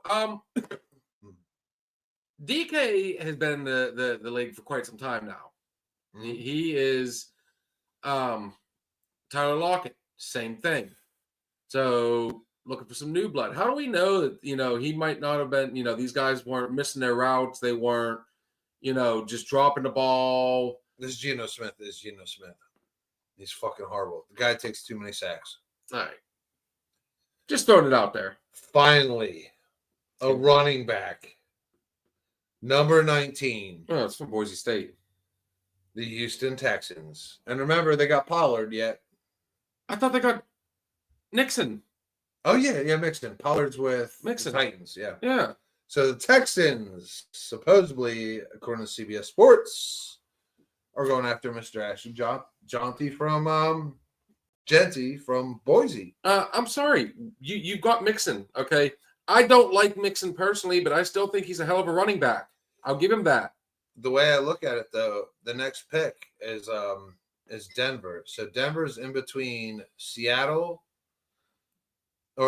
Houston's in between Seattle and Denver. I don't want him going to another team in my conference, so I'm going to take him just so you can't have him. Does that make sense? Okay, I got you. I don't want to play against him, so I'm going to have 2 studs at running back just so I don't have to play 1 stud on yours. Oh. My backfield's better than yours. I think that's kind of maybe a defensive move. Like, we'll take him, and you know what? We'll trade him to the NFC. You know what I mean? As long as you have him, draft capital. All right, Denver, supposedly they're going to take that dude, Colston Loveland, tight end out of Michigan. I think the kid from Penn State's better. Bucks, D-line out of A&M, Shamar Stewart at 21. The Steelers, you guys have the 22 pick in the first round. Oh man. Coming out of Texas. Oh my goodness. Who do you want out of Texas? And his name's not Quinn Ewers. Well, okay, so let's recap here a little bit. There's a lot of debate on, do we keep Russell Wilson? Do we keep Justin Fields? Do we have enough faith in them? The sophomore jinx definitely hit our line when it came to Broderick Jones. He actually showed a lot of potential last year. This year was penalty after penalty after penalty after penalty after penalty. He got beat. Unreal. But that being said, now there's going to be a battle for positions between him and Fantano. There is a strong possibility he's going to his natural position at left. Fantano's going to go right. So who do we go with? Okay, we have a diva and a half and a wide receiver. We don't need AB 3.0. This is what blows my mind. We went with AB, got rid of him. Well, he left, gone. Either way, we parted ways. Parted ways with Juju. He was AB 2.0, or as Mark Madden referred to him as AB Junior, or AB Junior. You are correct, sir. We got rid of everybody. It seems like we get rid of them when they really start to whine and cry. But at the same time, we don't know what's going to happen with dang it, my own team Position. running back Najee? Harris. Yep. Warren? We declined his 5th-year option. Now, this is a guy who 4 years in a row has been 1,000-yard rushing running back. He does end up coming through. I mean, when the chips are down, I am very confident in Najee. We need to, in my opinion, keep him. So, I like Zach Frazier. Killer. Dude, he had a killer season. I have not turned my back on Fantano, even though we didn't get to see a whole lot of him. Broderick Jones, I think. But I think if we're going to build any more on the offensive line, it needs to come from free agency. And we need to spend some money, guys. Let's quit penny pinching and actually get some quality people on that offensive line. We don't need any more rookies on there. So, that all being said, Steelers are going to go defense. And I have a sneaking suspicion we're looking at edge or corner. You are correct, sir. Boom! Cornerback. J.D. Barron out of Texas. That kid is elite. He is elite. Oh, Just not against Ohio State. I am hard as diamond right now if we were to get a stud like that. That sounded as very interesting. I'm glad you're wearing the jeans.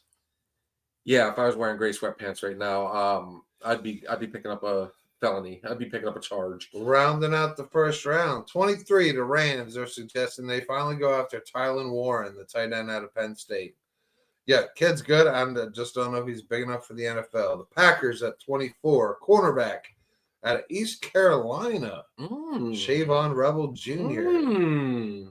The what the fuck Chargers? I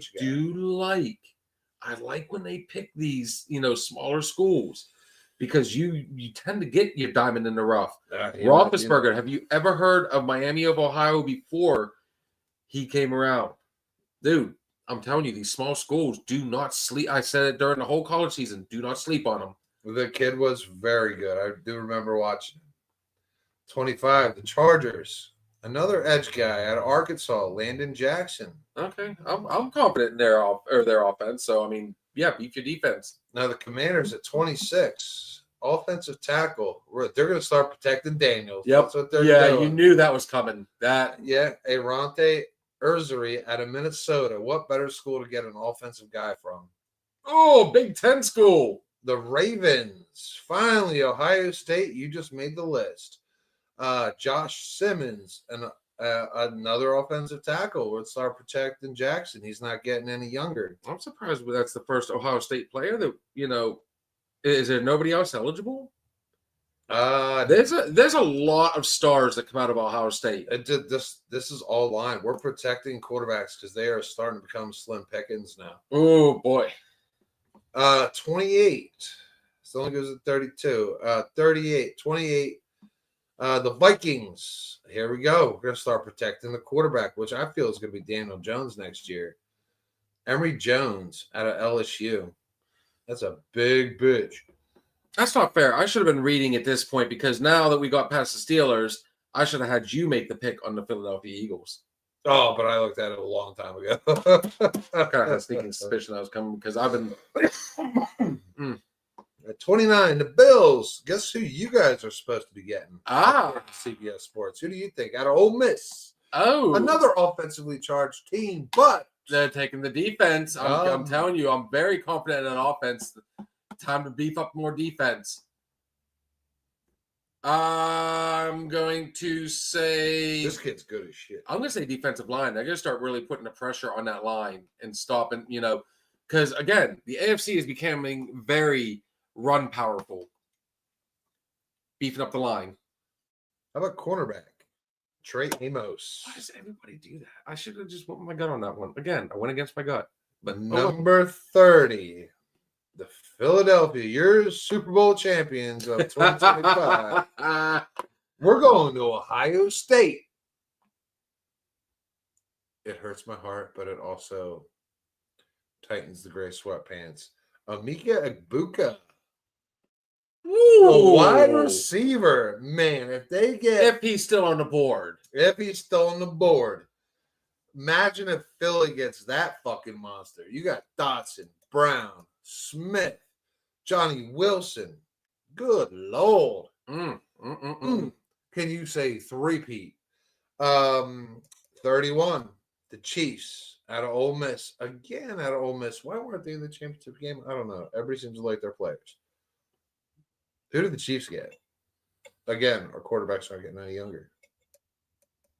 Yeah, but he's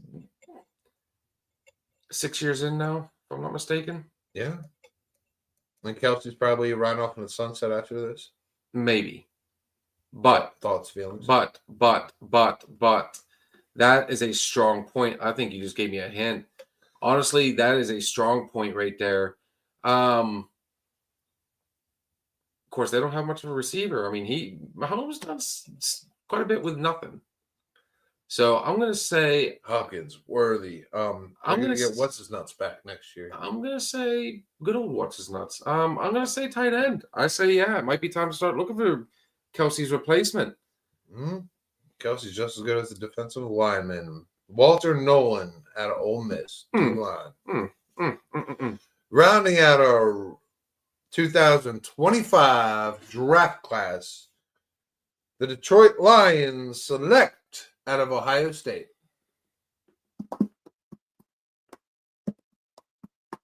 Ohio State was a pretty complete team this year. The Detroit Lions. Damn. So was Detroit this season. Somebody else, you said you can't beat the clock.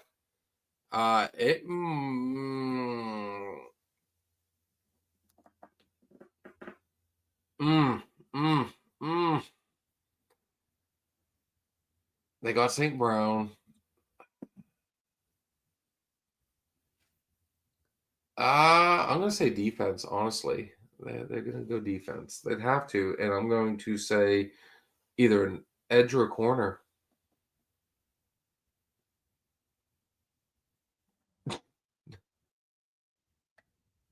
His phone went to sleep. D-line, Tyleik Williams out of Ohio State. Really?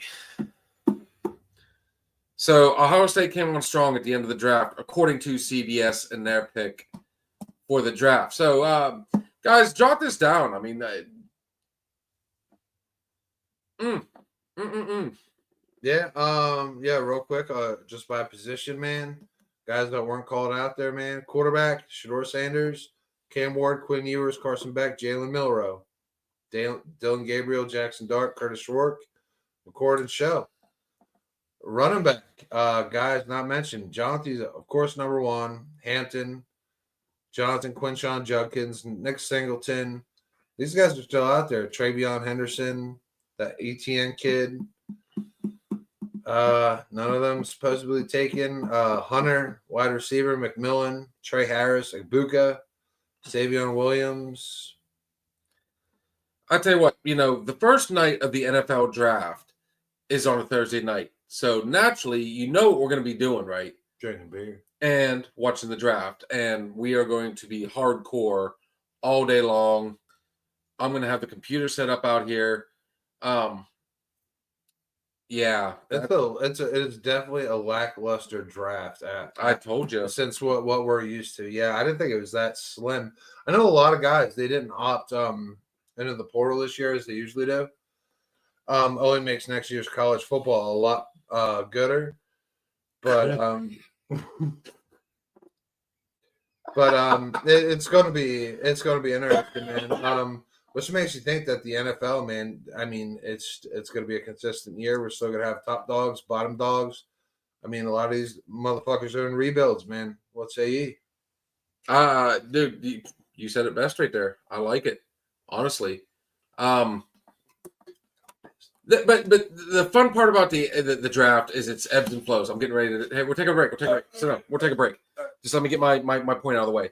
It, like everything, the draft has ebbs and flows. I don't see this one being excited, but I will say this much: it's going to be more fun to try and make predictions on second, third, fourth, fifth, the rest of the rounds.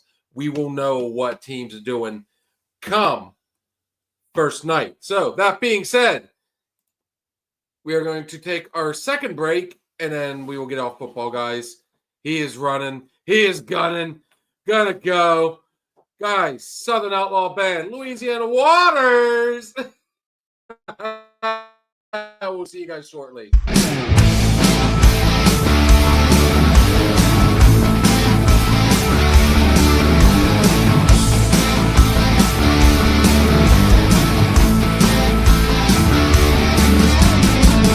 I'm going back, Louisiana, where the voodoo breathes.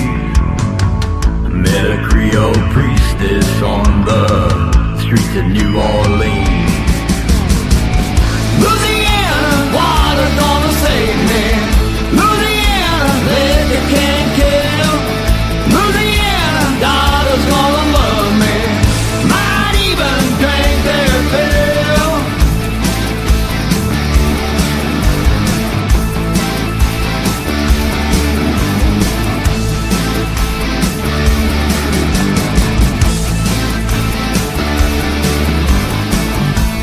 Way down Bourbon Street, she handed me a flask. She says there's chartreuse in there, better make it last. Louisiana, water's gonna save me. Louisiana, liquor can't kill. Louisiana, daughter's gonna love me. Might even drink their fill.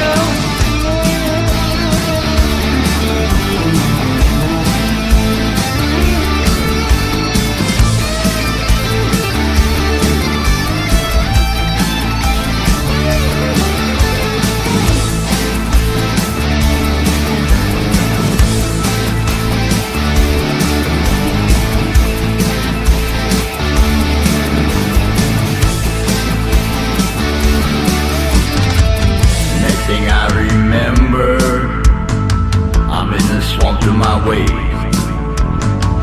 and the chartreuse that she gave me was all that I could take. Louisiana, water gonna save me.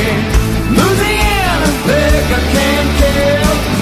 Louisiana, daughter's gonna love me. Might even drink their fill. Louisiana, water's gonna save me. Louisiana, liquor can't kill. Louisiana.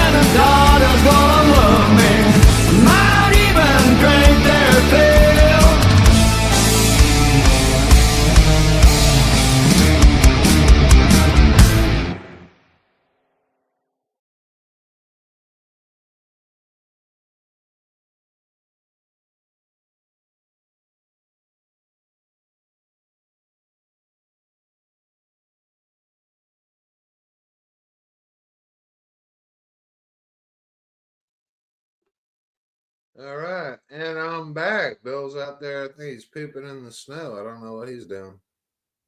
But yeah, guys, welcome back, man. Yeah, that was what we had on NFL, man. We got other shit coming up in sports, which I haven't been following because we've been so die hard on into You had to say it, didn't you? yeah, into me get some football, man. Just bring everybody else up to speed as we bring ourselves up to speed on what's happening in college basketball because we do have March coming up. Your number one team right now apparently is Auburn at 19-1. That's good. 12-game win streak. Duke. That kid from Duke, oh man, fucking freshman. Cooper Flag, out of this world, man. He's going to be a stud for years to come. Duke, 18-2. Duke's back, people. Duke is back. Number 3, Iowa State. 17-3. They're going to be around. Bama, 18-3. Number 5, Florida, 18-2. I mean, these teams just aren't losing fucking What the basketball. hell? It's all SEC teams. Houston, they've been dominant for the last 4 or 5 years. 17-3. Michigan State, welcome back, Tom Izzo. Oh, this is Spartans. This is Sparta. What is your profession? Apparently beating everybody because they're 18-2. Tennessee, 17-4, highest loss total right now in the top 10. But you know what? You're Tennessee. You're going to win games. He saw the maker's mark. Sorry. We love Marquette. They're still an underdog because they're not an ACC, SEC. Purdue is still dominant, 16-5. Kansas, you're still on the list, 15-5. Kind of sorry, K-State's not in there. They're usually pretty tight in football or basketball. Kentucky at number 12, Always a good basketball team. 15-5. Texas A&M at 13, 16-5. Mississippi State, 16-5. St. John's. I do like St. John's. They'd be my Cinderella this year. 16 Oregon, 17 Big Ten Wisconsin, 18 Big Ten Illinois, 19 Memphis, 20 Missouri, 21 Louisville, 22 Texas Tech, 23 Ole Miss, 24 Vanderbilt, and oh my God, did we talk about UConn yet? Are they back? They're at 25. Remember the year that didn't they win the national championship in football and basketball? The women, they won the national basketball. They won like 120 something games straight. There was a time when the Huskies were just. Ugh. Now, here's the bad part. See, my teams for basketball, you would think it'd be Notre Dame. You would be wrong, believe it or not. My 2 teams for basketball, and dude, if you and I this year, me and you've discussed this before. I say that a lot. If we don't take our boys to a game this year, then it's a parenting fail. I'm going to tell you right now. Yes. Yeah, we need to do that. My 2 teams, number 1 is UNC. I am a Tar Heel all day. No. Love me some Tar Heels. Not in the top 25. Number 2 is Pitt. Not in the top 25, but both East ACC and Pitt, dude, they're right up the damn road.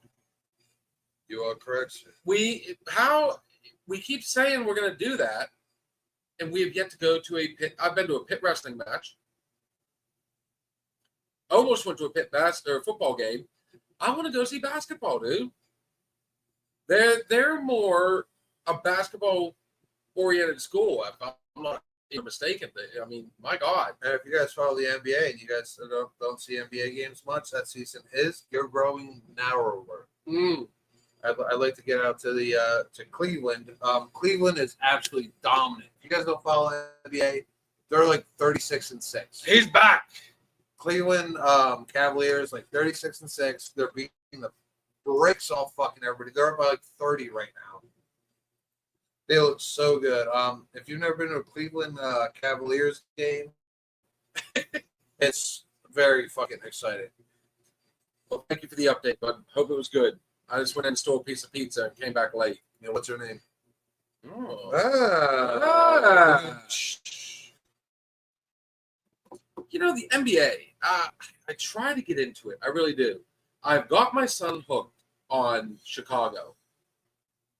But bear in mind, the reason I'm a Chicago fan is because I grew up during what is arguably one of the best dynasties in NBA history. Absolutely. I mean, Chicago had, and again, arguable, but there are a lot of facts to say otherwise. I'm sure there's a lot of people today that would go, oh, you know, LeBron is the king. He's the best. Steph Curry is, oh, he's the next thing, and he's the best. You're dead wrong. Dude, after Kobe died, that was the end of an era. If anybody could challenge Michael Jordan for his title, it would have been the Black Mamba himself, Kobe Bryant. It's not LeBron James. It is not LeBron James. LeBron James. And for it was all you- manufactured. It was For all you little millennials out there, and you know, this new generation is out here. It's like, oh, but Steph Curry. Guys, you have no idea. Dude, I mean, that is an argument that has gone on forever. And it still goes on today. Shaq will still tell you that Jordan and Kobe were the two best to play the game. Hang on. Blackhawks fan. Okay, we'll get Blackhawks fan. Yeah, you're a Connor Bedard fan because they have nobody else. we'll get into Maybe Connor Bertuzzi. Oh man, look at this throwing some names there. That's the last time Chicago Blackhawks were good. Chris Chelios. And then you know what? You guys are very lucky. You got Jordan number 1. Okay, now we're back into basketball. Kobe number 2. Thank you. Yeah, Chicago does have the knack for picking up studs. So when you talk about, man, sorry, you were going to give the NBA. My bad. I'm sorry. I apologize. I swerved it on that. No, NHL, because he was Blackhawks. You guys picked up Connor Bedard. He's the next coming of Sid the Kid. I'm not going to lie. Dude, is he better than Connor McDavid? Because right now they said his prime to be. I mean, dude, they're thinking he could be Gretzky. Connor McJesus. That's Dude, what they call him in my chats. They He call is him a Connor McJesus. monster. Connor McDavid is great. But then you also have oh god damn, what's his name from the Avalanche? McKinnon. Nathan McKinnon. I'm so out of touch with hockey right now. I need to catch back up. Nathan McKinnon. Yeah, I don't watch hockey. I bet it all the time because it's really easy to bet if you want to win some quick money. But I can sit down and watch a hockey game, though, believe it or not. Can you still?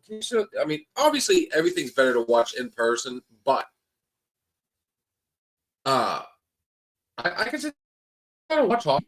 It's playoff hockey that gets me. That gets the juices running. Spurs, Lakers, Golden State, my pick of best teams in the 2000s. The Spurs, because you had Duncan, and Robinson for a while. and yeah, Robinson, the point guard. What's his name? Talk real fast. Talk like somebody from Texas. Ginobili. No, you had Manu Ginobili out there. Oh god damn, what the fuck was his name? The point guard. I don't know.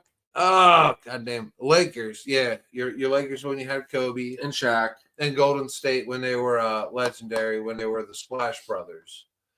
Golden Yeah. State's fallen off the path hard this year. You lost Klay Thompson to the Mavericks, and it's a great compliment to the Dallas out there with Kyrie Irving, Luka Doncic, and all the talent they brought in with Gafford and the young talent there at center. Dallas is going to be Luka's been out for about 2 months now with the injury. I got to catch myself back up. Do we still have Rondo out there? I don't know where he's at, but I don't Rajon think so. Rondo? I think he's done. Yeah, no, I think he might have been done. Dude, I tell you 2 what. years ago. Underrated. Honestly, I don't think he was nearly given enough credit. That man for the Boston Celtics. Why are they called Celtics, not the Celtics? Did you ever wonder that? Why do we It- call it Celtic woman, not Celtic woman? Yeah. I don't know. Where's our person from Boston? Boston. Where's our Boston people? Where's our 13? Yeah, I don't know, but I mean the NBA has changed. The NBA's got weaker since the days of Jordan. I never saw Jordan walk out there with Dwayne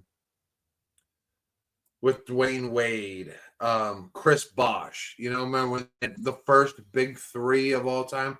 Now every team has a big three. If you don't have a big three, no one cares. Pippen, Rodman, Jordan, and Jordan. Bill Wellington, Steve Kerr. I mean, they were stacked, but they didn't come out there as a big production in Miami like LeBron did. LeBron left the Cavaliers, went to Miami, did the big three thing. You know what they did? They lost. So he went to LA. He followed Kobe's legacy, and he went out to LA because you know what? He had like a couple houses out there.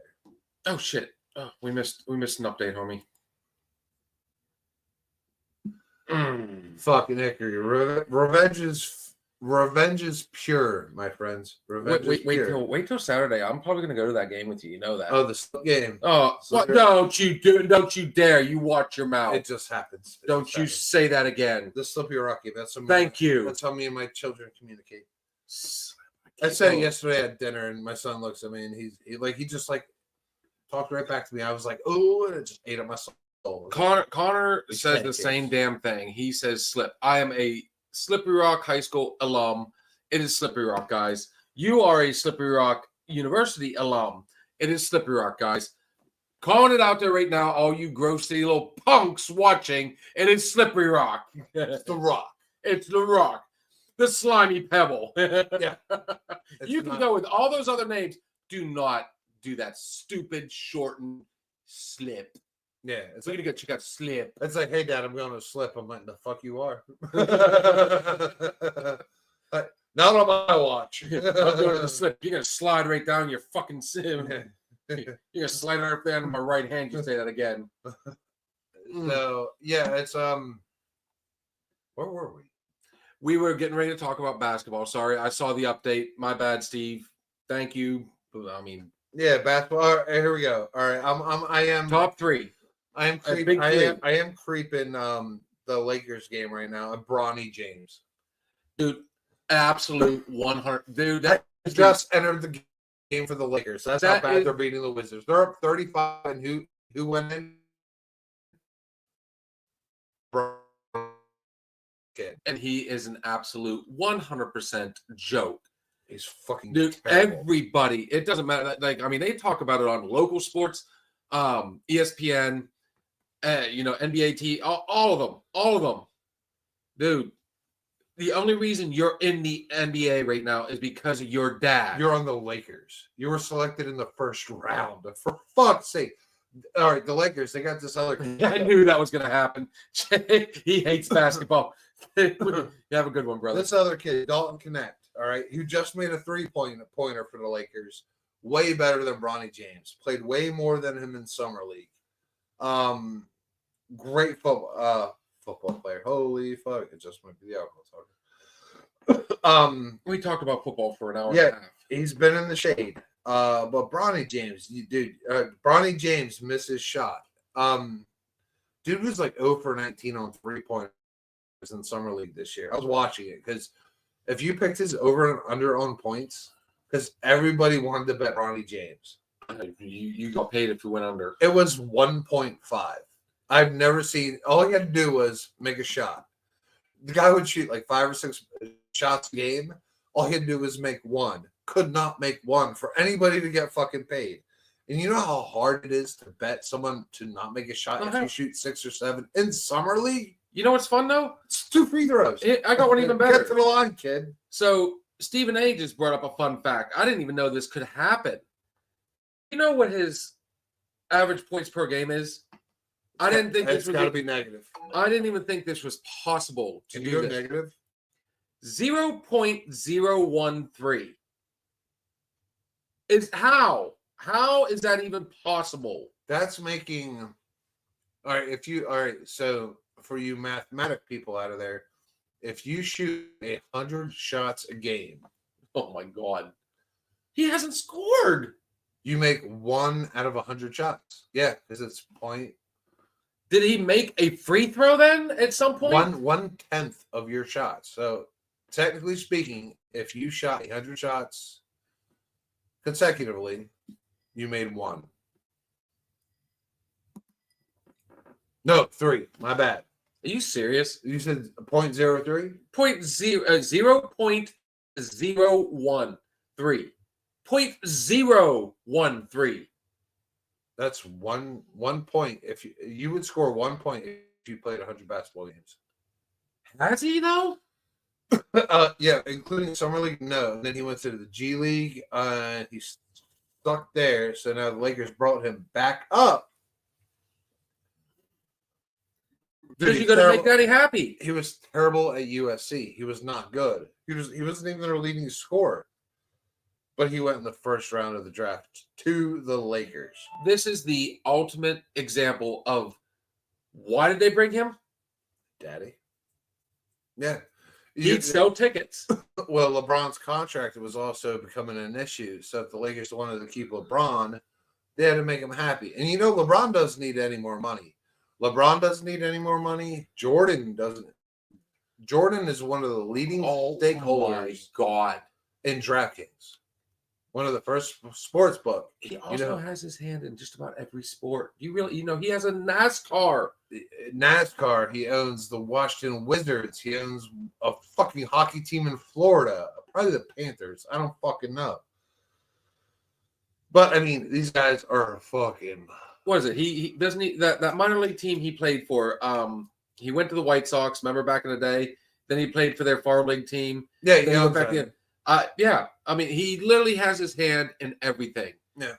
Now, I have heard he is the world's biggest asshole to talk to. But, I mean, I guess when you've done what that man has done for the sports world, not just basketball, for the sports world, even though your Wizards suck, you are... No, he doesn't own the Wizards. Yeah, he does. I thought it was the Bobcats. He owns the Wizards. That's the team he played for when he went to the Right. when he went back to the NBA, he was owning and playing for the Wizards. Let's just 100% on this. But don't remember, he has so much money and he's such an asshole. But remember this: remember when his father was killed? Yes. You're the best NBA player in the world, and your father was dragged off into the woods and brutally murdered. Oh, the Hornets. You're correct, sir. And they're fucking terrible. Yes. As an owner and a manager, dude, you suck. Okay, let's call it what it is.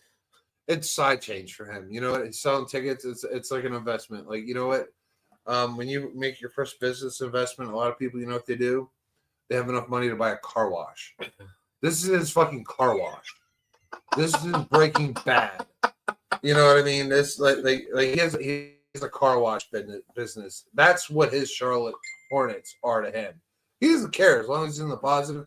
He'd be like, "How much the Hornets bringing today?" They're like, "Oh, about $10, Michael."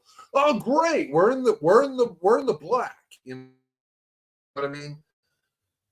Oh, Bronny James just got a rebound. I can't believe I said the Bobcats. They haven't been the Bobcats now for how many years? No, he didn't. He lost it out of bounds. Fucking this kid, he's so bad. Dude, I need to get my head out of the 90s in the 2000s. Yeah, Bronny James had a rebound and he lost it out of bounds. He almost got on the stat sheet. Holy fuck. You should be on the Lakers. Hey, Bronny James, guess what? You just made the list. Oh, he got a block. He blocked Bub Carrington. Dude, how bad do you have to be that anything good you do, doesn't matter. You could steal a pass, you could block a shot, you catch a rebound. You get an assist. How about that? That would be something if you got an assist. You made a pass and the guy, Contribute to the scoreboard. He doesn't. It's horrible. Now, here's my question for you, since we're on NBA. Most underrated or overrated player right now. And I got my pick. Overrated. NBA. Yes.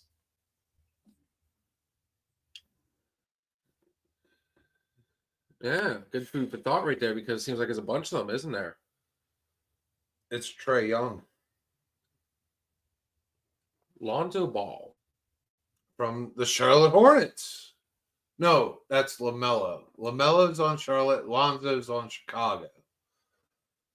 He started off with the Lakers. Yeah. Yeah. LaMelo with the Hornets, Lonzo with Charlotte, but he's always hurt. My Chicago team. Okay, so when it comes to basketball, my two are Chicago and the Knickerbockers. I love the New York Knicks. I really do. But The I'm Knicks also, are very good right now. I am also a fan of the city of New York. I've never been, but I've always had a like if it's not my Pirates, I root for the Mets. I don't know what it is. It's just there's something about New York that has always inspired me. It's fascinated me. Well, if you guys haven't followed the Knicks this year, all right, I'll give you a quick breakdown. I'll catch you up real quick on New York sports. The Rangers suck this year. That I did pick up on. The Rangers suck. They're not the Rangers of last year. Mike Zibanejad or Tammy Panarin. They're not good this year. They're struggling. I don't say rebuild because I don't even know if you can rebuild hockey because I feel like they all have beards. They're all fucking 50. You don't know how old these guys are. They're like 20, but they play on the ice and natural fucking. 9 times out of 10, they're either Russian, Canadian, or Yeah, you have beards and you're always on the ice and your body always wants to grow hair when you're cold all the time. So I don't know how old these guys are. But the Rangers suck. The Knicks are really good. They got Karl Anthony Towns from Minnesota. They got Josh Hart, Jalen Brunson. They picked up Sims. They lost Hartenstein to OKC, who is unbeatable right now. Oklahoma City is the best team in the NBA. And that's after they had Durant, Harden, and Westbrook. ooh, dude, my bad. We missed a couple. Oh, wrong one. Sorry, the next one down. I like the Spurs because they picked up a lot of no-name players, and Greg Popovich is an amazing coach. Yeah, Popovich is an amazing coach, and Wembanyama, dude, he's unstoppable. He also said, look at some of best NBA coaches. They all have some connection to the Spurs. Correct, Kerr. Pat Riley, Yeah. give me a connection. How about Jackson? So you know what the Spurs did this year? Sorry, I had to do it. I had to do it. You know what the Spurs did? They don't expect to win, but they have Malachi Branham. He's down there. GQ BBQ knows what we got going on down there. They're building around Wembanyama. So what did they do? They brought in Chris Paul to make Wembanyama better. You bring in a veteran point guard, run the offense. Wembanyama, dude, the guy in some games he gets like 10 fucking blocks. Guy knocks down threes with the best of them. He should be in the NBA contest for knocking down threes. Not because he'll win, because it'll be fun to watch him go against Curry. Dude can fucking hit him. You know what? Don't make it who can shoot the best. Like, I want to see something I can watch. Wemby versus Curry, 3-point shooting contest. 20 shots straight down the fucking middle. Who makes the most? I'm probably going to take Wemby. Speaking of, since we're talking about NBA, it just dawned on me. Have you heard the news about Dwayne Wade? He beat cancer. He lost. I'll have to fact check it here in a second. They had to remove part of his kidney. He had cancer. Dwayne Wade. Dwayne Wade, 43 years old. Hey, man. Even the rich get broke. Fuck. He was a squeaky clean. You've never had. Name something controversial with him, and he played the game good. And he played with LeBron. And you know what? He kept his nose out of it, dude. He played. That's what he did. He played the game. I thought Dwayne Wade did better than LeBron. You know, again, you want to talk about the core three? Who remembers that fucking debacle? Oh my God, Miami Heat. The first big three: LeBron, Wade, and Chris Bosh. Bosh. They made a huge spectacle about that too. And ever since then, now we have big threes everywhere. Every team has a big three. Philadelphia, we have big three. Sixers. We have Maxey, we have Paul George, we have Joel Embiid. Denver Nuggets, you have Jamal Murray, you have Nikola Jokic, and you don't have anyone else. That's two. Yeah, but you don't have a big three. Brooklyn. They don't have shit right now. They got nothing. They picked up D'Angelo Murray. No. They picked up that dude from the fucking Lakers, D'Angelo Russell. Now, here's my question. My team, Chicago. Lonzo Ball, which, again, overrated. Good player, overrated. I'm sorry. When he can stay healthy. The Ball brothers. LaMelo is better than Lonzo? LaMelo, he's down there in Charlotte, and all you got to do is bet his 3-pointers over all game. It'll be like 4.5 because that's all he does. Launches them.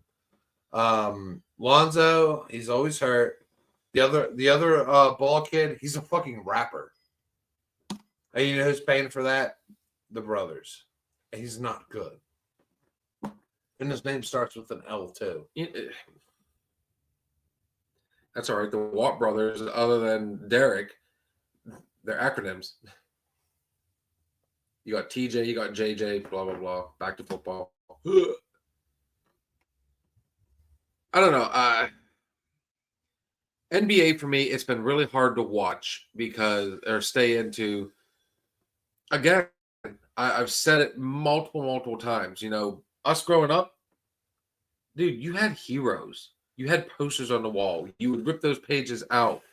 Dude, I could name you can give me a team and I'll tell you their star player. Just about every team had one. Just about. Remember the Seattle Supersonics? They had Sean Kemp. Golden State, Hardaway. Now we just don't have it. Yeah, LeBron. And you know, back then they didn't have to do a whole bunch of movies. Okay, yeah.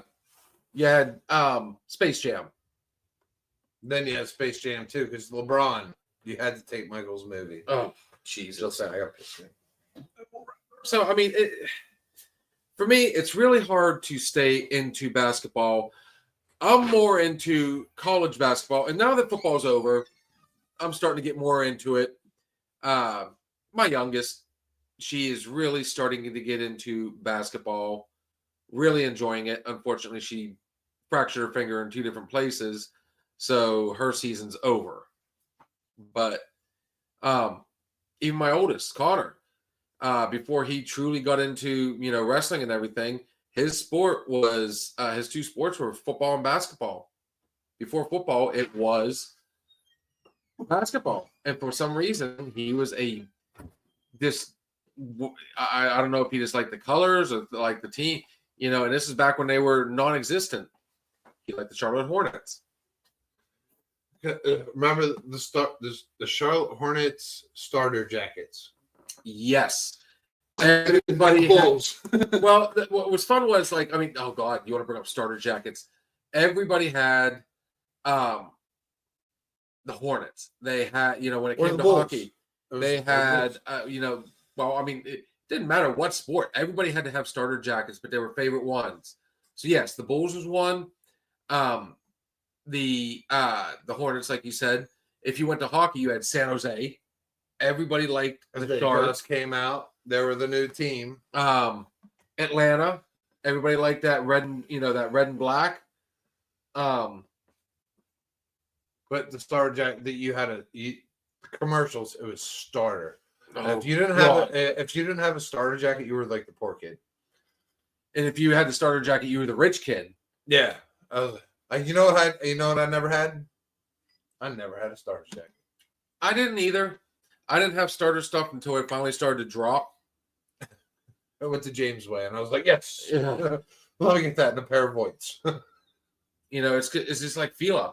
You know, Fila, you were rich if you had a Fila. If you had a pair of shoes that were Fila, you were the man. Or Reebok pumps. All these shoes, all this apparel. air in the tongue of the shoe. Oh God! I remember the pumps. You pumped up your Bass One and filled your shoe up with air. And then Brilliant.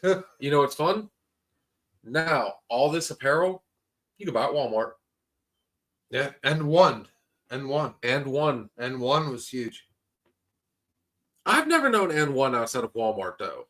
But I will say this much. I do like and one stuff. I really do. I'm pretty sure I have N1 socks on right now. I do. No. You do? What? And I'm pretty sure you have a stain on the front of your gray sweatpants. Steve Kwan. Steve Quan Barkley. So I don't know. Like I said, it's so hard to get into basketball. Hockey's the same way. Hockey until the Like, playoffs come I mean, around. dude, he brought up Chelios. I mean, Well, he's an avid Blackhawks fan. Then, hey, then 3-2. You know what? They're going to be a real force to be reckoned with in the future. you know, one sport that I think has kind of fallen off to the wayside a little bit. What's that? UFC, MMA. Now that there's a million different promotions out there, you've got one, which I love watching one championship. Dude, those guys are savages. You need to start for people to start getting back in the UFC. I mean, number one, Bellator, you know. after COVID hit, we had Russian ping pong, and then we ran into we went back to UFC. They did everything over there in Dubai. Remember that? They're wearing masks, like the ring girls. The only thing they were Mouthful of Red Stag, then a shot of pickle juice, swallowed together, McDonald's cheeseburger. you just made the list. Who the hell is that? Cindy. Oh my god, I love Cindy.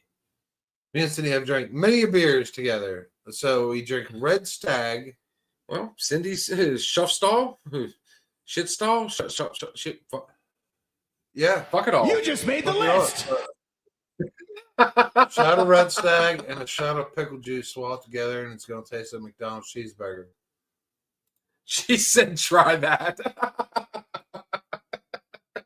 It's going down. Red Stag. We've talked about Red Stag. You like Red Stag. I like Red Stag. I don't like drinking it because it does bad shit to me. Well, we're just going to see if it tastes like fucking McDonald's cheeseburger. That's a fucking great idea. Wait a minute. Let me go back to this. Okay. How do we make it taste like a Big Mac? Mouthful of Red Stag, then a shot of pickle juice, swallow it together. All right, so 2 shots. Red Stag, chase it with pickle juice. Hold it in your mouth. Swallow it together. Swish it around. Where did she go? Put it in the blender. No, she said put it in your mouth and swallow it together. Tag team back again. Check and directed. Let's begin. All I want to do is zoom, and a boom, boom. Oh, ain't Jen. Just shake your rope. Fuck's sake. Dude, Rex in effect. Guess what? You just made the list.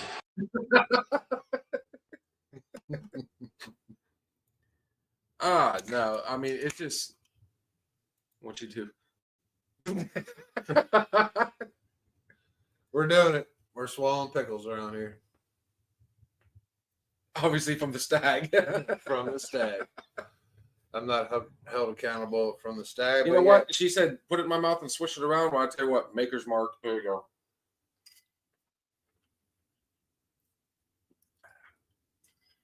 Woo! You know, everybody goes with dill pickles. Okay, since we're going to slide off to the side here for a second. Did you ever try and do a pickle shot with sweet pickle juice? No. But I have used pickle juice to numb. All right, tequila fucks me up. So that's your drink. So I'm like, how can I? But it makes me sick. And like, I'm like, if I go out and I want to get really fucked up, or used to, I was like, all right, I need to get fucked up. If I have 1 or 2 shots of tequila, I'm destroyed. I'm like, so how can I drink this without getting sick? They're like, chase it with pickle juice, neutralizes it. So then I'd be like, all right, I'm gonna go ahead, take the shot of fucking tequila, immediately take the shot of pickle juice, and you know what? All I taste is fucking pickles. I'm like, You drink the shit all the And fucking Sarah, time. that's why Sarah loves it, dude. She'll do tequila all night long if you give her pickle juice with it. And then I am absolutely But- a fucking mess. You know what's funny though? Guess what I found out when we went to Leon's the other night, a couple weeks ago. What's it? What is this? I got Sarah a pickleback. Might as well. Overtime it is Hmm. on a sports show. Yeah, OT. Fourth period. I found something out. I brought her back tequila and pickle juice. And Arliss looked over and he goes, "What is that?" And I'm like, "It's pickleback."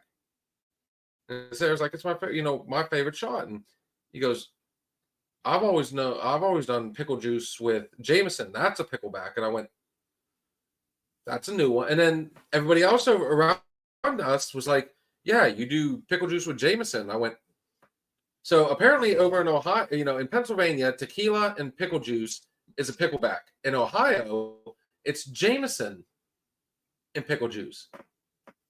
Food for thought. Variation of picklebacks. Cindy Shuckstall says dill pickles. Now, you know what I would want to do? Actually, this is where we're going. That's why I said, everybody does dill. Why not try sweet? Makes you wonder. Things that make I you think go, it's gotta "Hmm." be dill. I think it's gotta be dill. Like I wouldn't want what do they call it? Bread pickles? Oh, bread and butter. Bread and butter pickles. I want one of those. I think it would have to be dill. I think dill might take the acidity out of the Dude, shot. Oh, okay. So I'm trying to. Oh, what game was I at? Might have been the Pirates. It might have been. They had nachos. With they had you can pick the regular nacho or you can get the jalapeno on it. I know you're not a big jalapeno. You like it, but you don't. It doesn't do good. My favorite shit. You know what they did? They put they mixed pickle juice into the cheese, and it was fucking awesome. Leave it to Pittsburgh. It had to have been at a Pirates game. Leave it to Pittsburgh to put Heinz pickle juice in their nacho cheese. Pittsburgh is famous for putting two people together that should never have babies and creating humans. And they're And the that- same thing as with food. They're like, we're going to take two things that should never be ingested by human mouth, put them together, and we're going to have you digest them. Children, population, babies, food, and I don't know, STDs. Pittsburgh puts all this shit fucking together, and we produce great products. Crazy. Hey, Dude, home of the pierogi. The pierogi fest is coming up.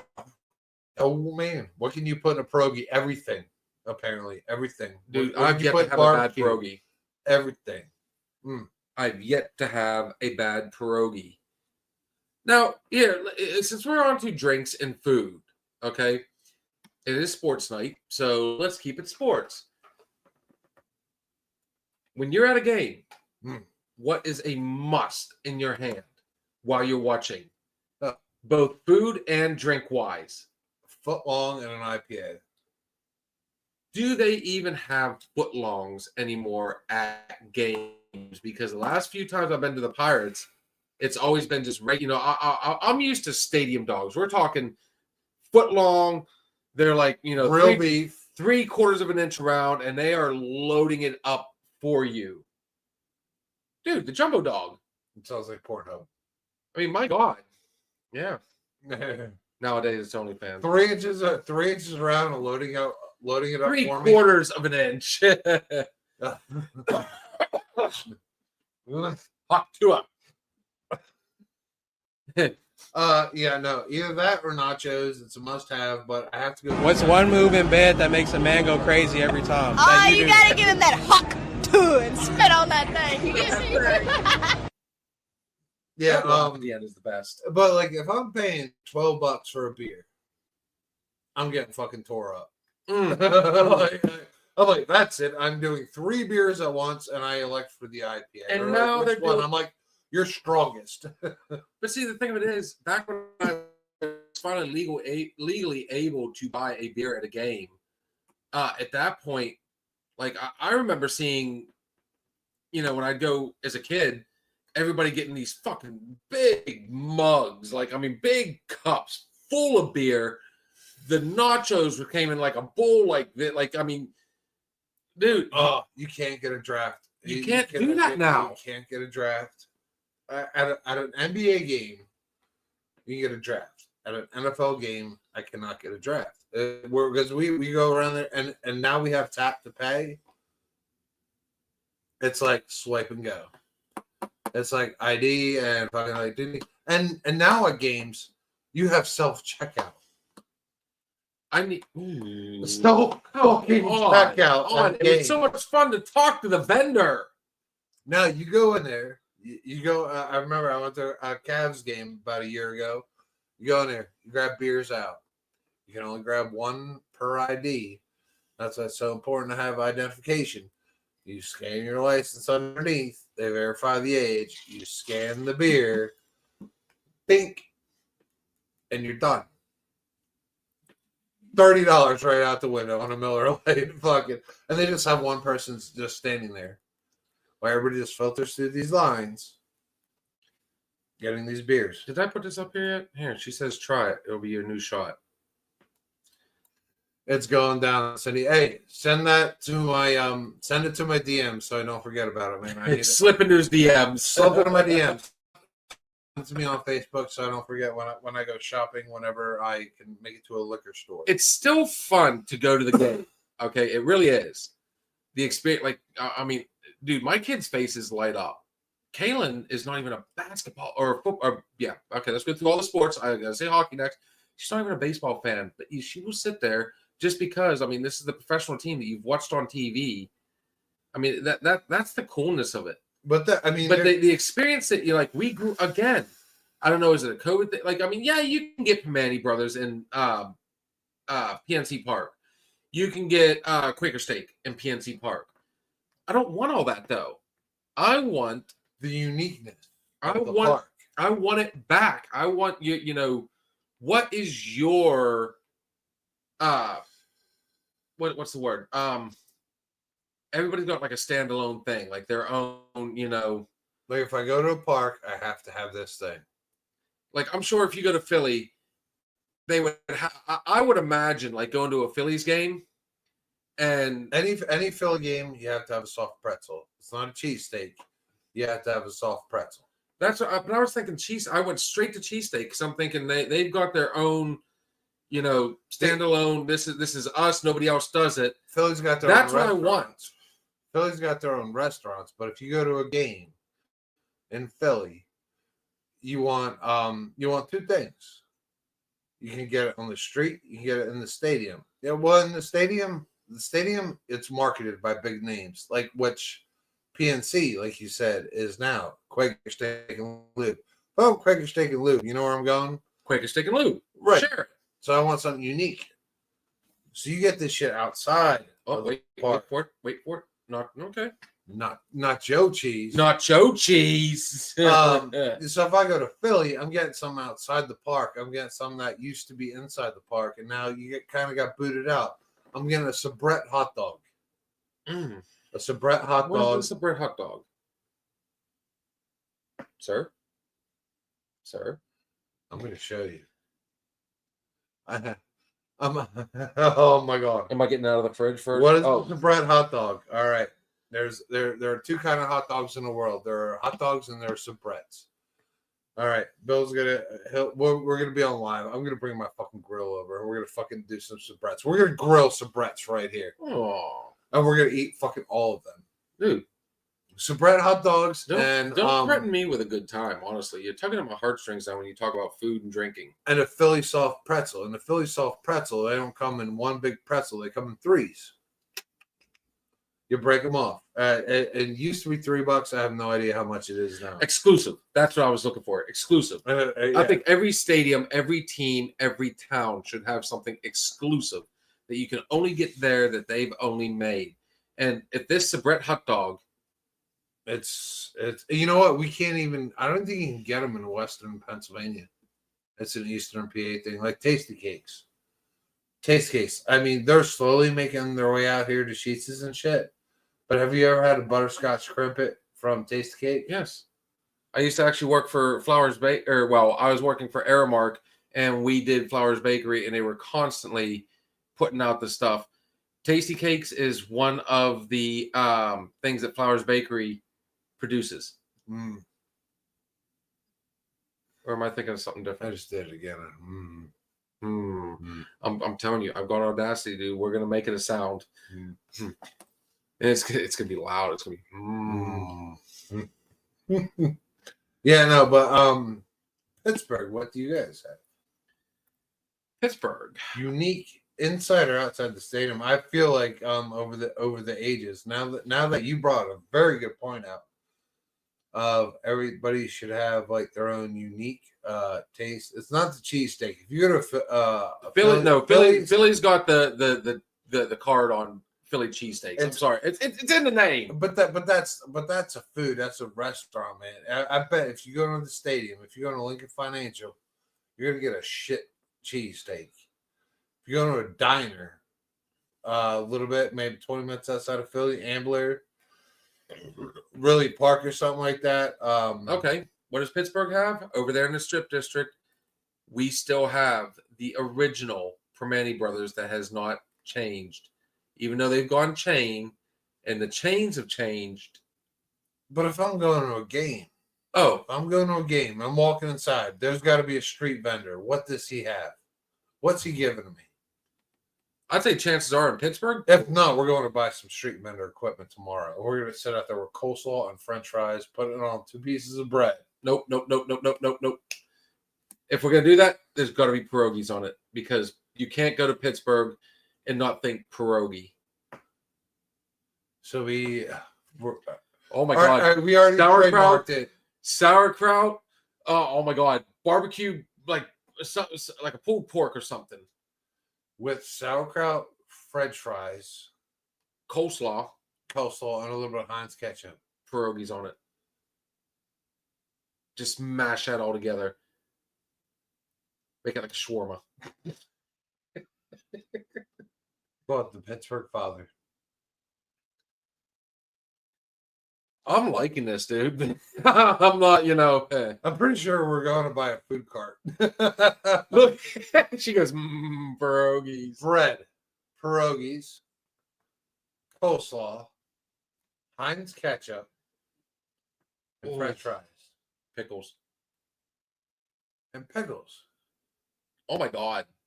Dude, this It sandwich is could going to be taste like this. It could taste like dog shit, and we could sell them for $10. And people buy them. Drunk people walking in the stadium, and it sells. It's trademarked as of years ago. The Pittsburgh grandfather. The Pittsburgh grandfather. That is everything and all things that is traditional to Pittsburgh. It all goes into a fucking sandwich. It is the Pittsburgh grandfather. They're called the Grand P. What? Yep, they're going. Whoa. All right. Miss Debbie Deal. Guess what? You just made the list. We're gonna have to play this back because we're gonna have to try this and see if it works. And if it's good, Dude, we got Saturday night coming up. we're buying a food cart. Make sure to check us out. Another shot. We'll be down there Opening day, Pirates. slinging Sandy's with pickles, coleslaw, and fucking everything. We're just gonna bounce from each spot where everybody's tailgating. And if it really gets good, dude, we're hitting the Steelers. Wait. Lost me at ketchup. It's a Heinz. I'm sorry. It's Heinz. everything and all things Pittsburgh rolled into a sandwich. And I'm telling you right now. We're throwing their air fries, and we could exclude it. You know what? We'll put it in a Heinz ketchup packet, and if you want to use it, you can. If not, For those squeamish that they're not sure on the ketchup. Everybody else for the foreigners. Oh my god, dude. We're gonna be giving them a couple, paper towels. It's gonna be serving. $10. Here you go. They're gonna be lined up around the block. I see it right now. Shop local. Hey, another shop food cart. Oh, but you just made the list. But wait, there's more, and then we'll hit the music. So the pulled pork that is getting cooked has been soaked for 24 hours in Yingling.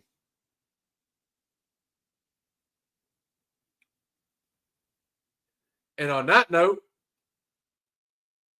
our food cart, the Pittsburgh Grandfather. Oop, I almost played the wrong thing. You just made the list. Yeah, Dr. Evil. Oh. $1 million. $100 million. All right. That being said, without us giving away our future business, Oh yeah, we gave away too much already. I swear to God,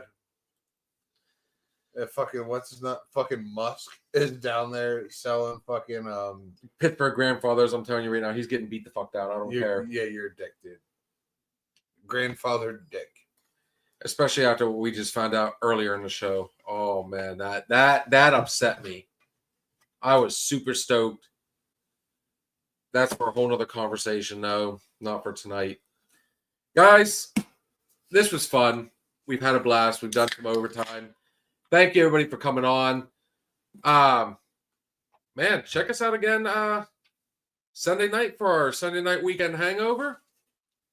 Wednesday night is our Wednesday night open bar. And, of course, Thursday nights our Thursday sports show. Without football now, I actually I mean, it's been fun. But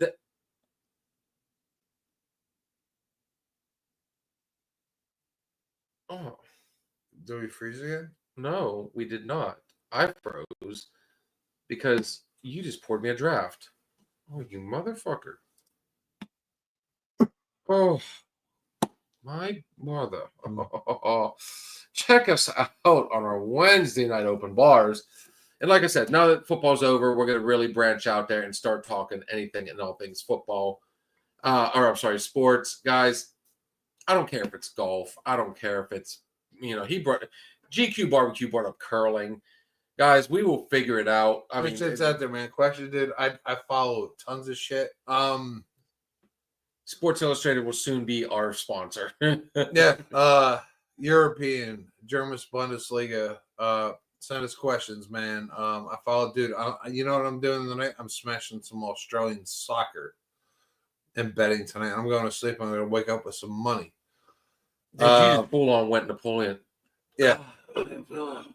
Freak idiot. Look at him.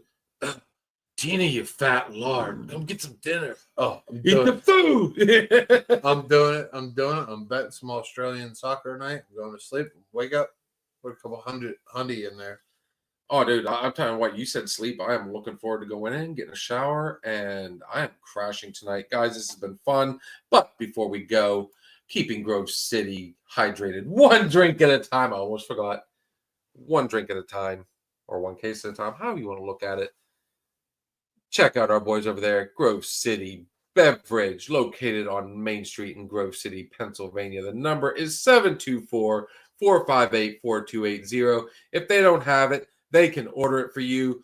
Domestic, imports, crafts, slushies, wine coolers, soda, and the ever famous beer wagon. Guys, if you haven't experienced a beer wagon, I mean, it holds up, I think, 4 kegs? It holds up to at least one party. Dude, and all your party needs, great prices, great selection, great people, man. Check our guys out over there at Grove City Beverage. And for those of you that haven't noticed, I've been wearing it the last, I don't know for how long. They've got some awesome merch. It has got their logo on the back. Beer equals fun. We all know that to be true, especially here on Another Shot. Thank you guys for coming out. Go Eagles. Looking forward to talking to you guys next weekend when we bring up the Super Bowl. Cheers. And as always, just remember, everything we say on this show is just our opinion. But then again, it just might be the alcohol talking. Guys, we'll catch you all later. Thanks for joining up. See ya. That was fun. If you're looking for a party, good man, have you found it? Another shot is coming, raw and unbounded. The whiskey's always talking and the beer's overflowing. Another shot is gonna hit you with a mind on